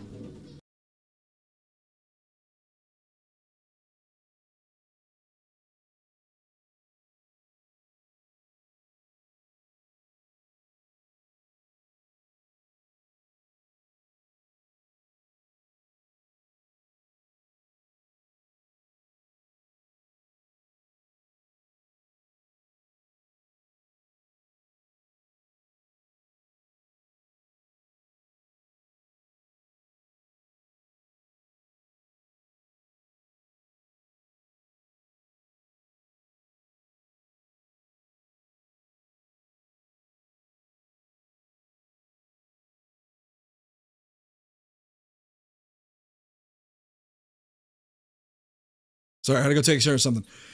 So, again, it's very interesting to me because he wants to talk about wasteful spending and remote work, and he's doing all of this. It's actually quite hysterical. And then we have Elon Musk, who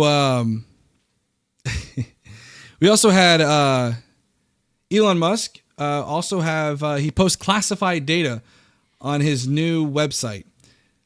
So yeah, he's not really all that intelligent enough on that.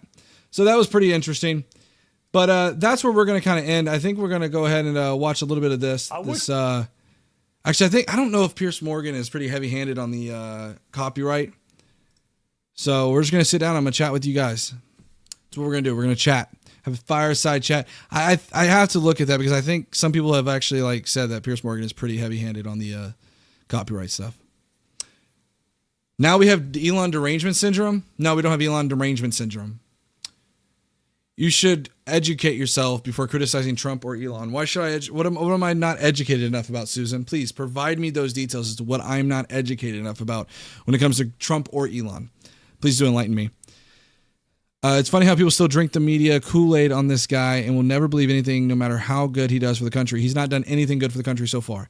He said he was going to bring down grocery prices, and all I've seen is about foreign affairs, tariffs, immigrants, and I've seen a little bit about wanting to acquire Greenland, Canada, Mexico, Panama Canal, and Gaza. Yeah, it tells me a lot. Really, really working on those prices, right?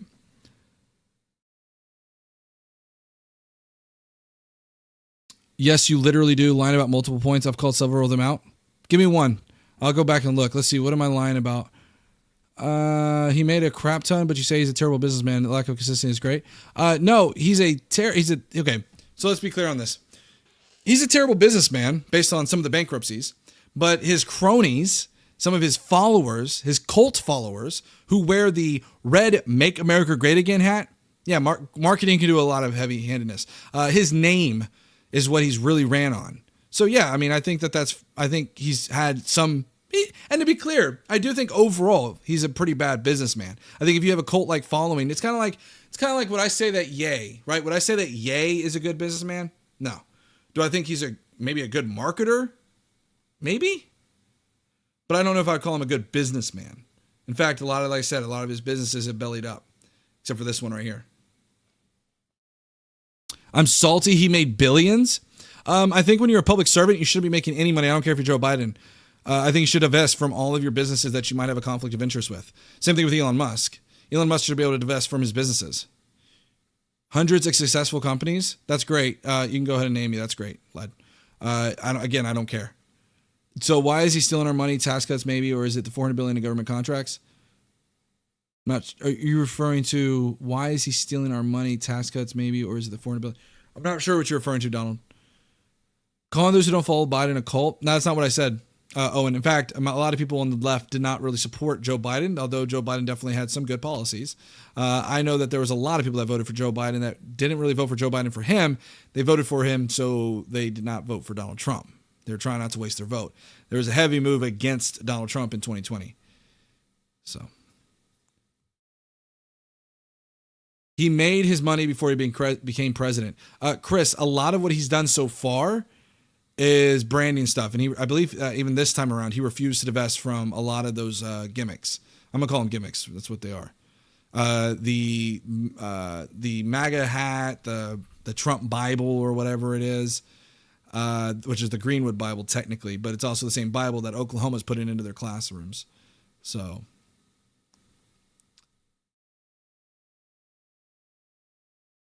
if you want to name all 100 businesses, go on. Again, I still don't think that speaks to the fact that he's a successful businessman. I'd have to look at those 100 businesses to evaluate whether it's a good business move or whether he just slapped his name onto a business. A lot of those businesses you're referring to, he just put his name on it as a brand. So let's be very clear about that. It's not like Donald Trump himself is the one that's running those businesses. I think you have a better argument, although I don't agree with it totally, but I think you have a better argument to suggest that Elon Musk is a better businessman than Donald Trump. So I have zero clue about business. That's great. I'm glad. Appreciate it, BR. That's so insightful. So the Trump brand made him money. You could say that Trump brand probably made him money. That's why I said you could say that Ye is a bad businessman, but that the Ye, is Ye a good marketer? Maybe, but I think he's done terrible recently with the some of the stuff that's come out on X. It's pretty bad. So I'd actually say that's pretty bad too. Red Hag cult here. What's up, Owen? Well, and to be clear, I think I mentioned this before, is that like I assigned the word MAGA in a very particular pointed manner. So, for example, I point to things like J6. I point to, what was the one recently? Oh, Gaza. I think Gaza's the one too. I look at those two and I really try to assess, where are your stances? Where is that line drawn for people that are Republican? Again, I used to be, well, not really MAGA. I was more Republican than anything. But when I call someone MAGA, it's because I think there is a divide in the Republican Party. I think in the Republican Party, you have two different angles. You have the kind of moderate Republican, and then you have the MAGA. And then you might even have a MAGA light. You can also look at who they voted for in 2020 or who they would have liked to have voted for. So if you hear someone say, well, I'm not a Donald Trump supporter, I voted for Vivek Ramaswamy. Yeah, well, Vivek was pretty much about on his way to working in the Trump administration until he wasn't. So I'd probably put that in there as the MAGA check marker as well. Gaza really is the only controversial thing Trump has gone into this far. I think there's far more controversial things as well than that. I would say wanting to make Canada the 51st state is pretty crazy. Wanting to make Greenland the 52nd state, I guess, pretty crazy. Wanting to acquire Panama Canal, also pretty crazy. There's several crazy things you can point to. We didn't really get to it. I thought I did, but I think I didn't do it because I didn't know how sensitive YouTube is when it comes to that topic. But basically, he put in place an executive order saying that he would no longer fund schools that had a particular boo-boo, okay, or a medicine. We'll put it that way. And you look at actually how many schools require that medicine, it's significantly low. Brian, that's completely cool. I appreciate you debating your side calmly, but I disagree. No, that's completely okay. One of the things I'll do is the way I debate is, look, you come at me in a certain manner, I will come at you in a certain manner. That's the way I approach these things. You want to yell at me? Let's yell. Let's do it. If you want to have a productive, calm conversation, we'll have a productive, calm conversation. So I try to do that. I want to make sure Department of Education, I don't think I've seen anything come through just yet. So just a heads up on that. I don't know. Again, no big deal by all means. I appreciate the thought of wanting to do that, but I have not seen anything come through yet. If you're still in chat. Imagine 5 years ago I told you America was going to elect a pro-tax, anti-trade Republican. Yeah.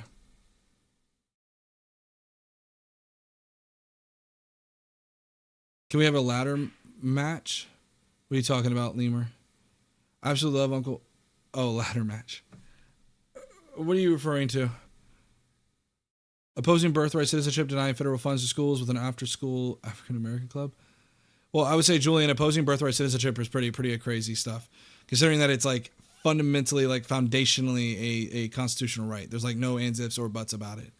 And that was established in United States versus Wong Kim Ark, I think was the name of it, which was a Chinese immigrant that immigrated to the United States with his parents. His parents could be Chinese laborers, and which was what happened after the Civil War. Was they started to implement Chinese labor to replace the slaves. We don't need another clone of California. The additional liberal senators and reps would hinder freedom.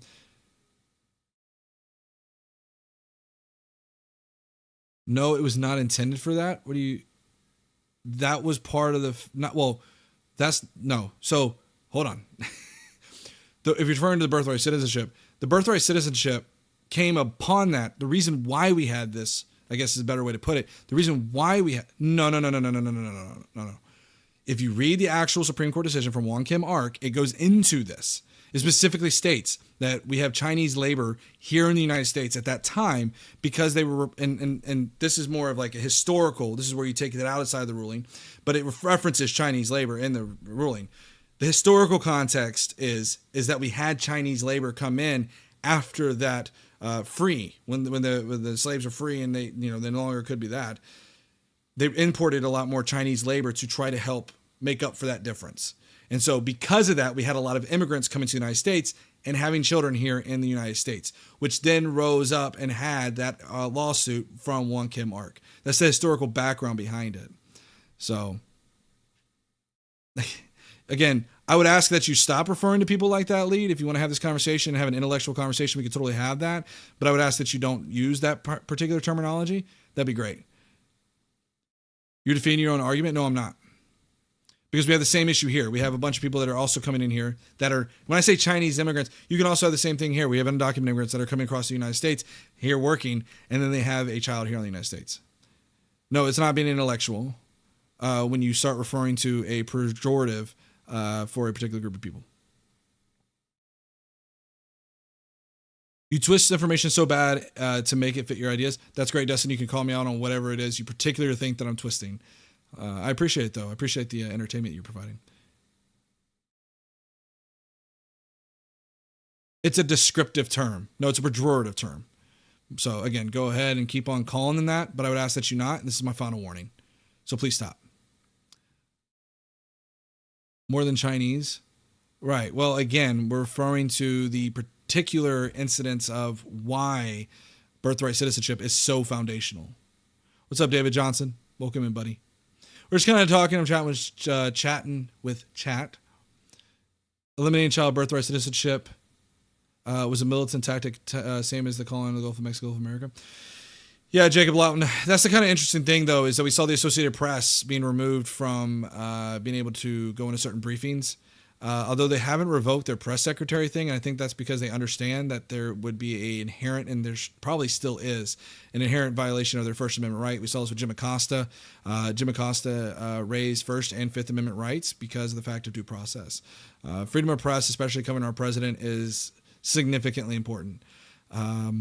So the fact that they would be barred, even though they had been, and I believe the issue with Jim Acosta was he had been in the press pool for 20 some odd years or something along those lines, or crazy number.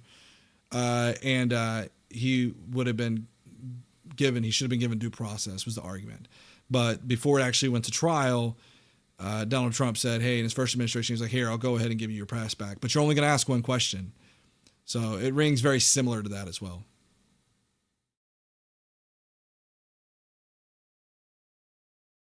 Democrats use illegal immigrants to try to change the voter base, even when everyone gets it poor. Again, illegal immigrants cannot vote. I'm glad you have that Texas repo, but illegal immigrants cannot vote in federal elections. Certain local elections in like city municipalities and things like that, depending on those cities' rules, they may be able to vote in local elections, which also is a reason why there's some issues when it comes up to these state voter rolls. People will look at it and go, these people are undocumented. And of course, because they're allowed to vote in certain, local elections. I don't know about state, but it might vary from state to state on that one. But I know for a fact, federal they cannot. So you might see instances where in the state they're on state voter rolls, but they won't actually be able to vote.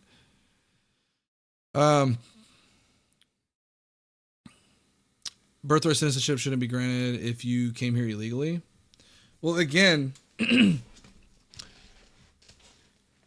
Let me pull it up because they have what it is, from my understanding. I had to look at this again because it's been a little bit. I went and looked over the Wong Kim Ark decision, but I read through it very quickly in the morning.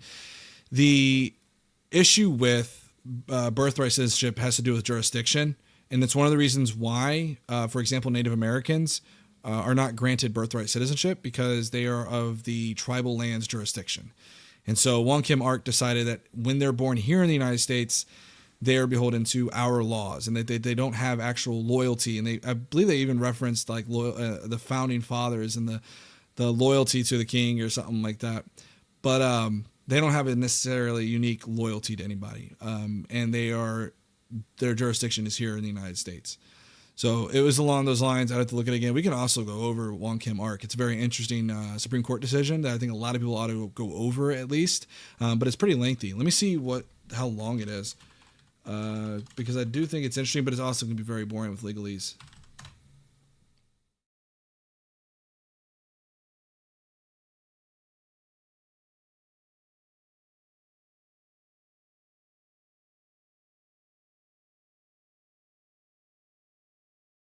So I told you, and you didn't want to listen. You continue to call them lead. You can come back when you decide to behave and have a good faith and honest conversation. Until then, you can send a timeout for a little bit. Sound good? Sound good. So United States v. Wong Kim Ark. That one is 84 pages. But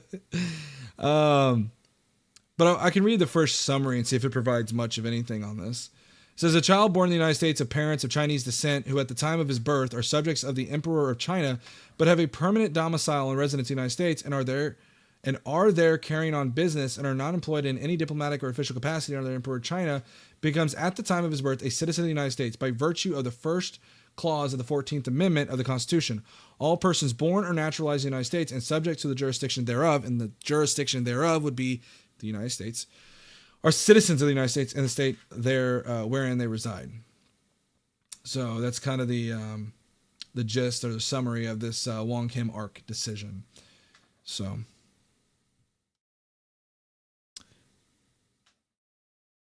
Bye, Simi. Appreciate you coming in. Nobody's illegal on stolen land.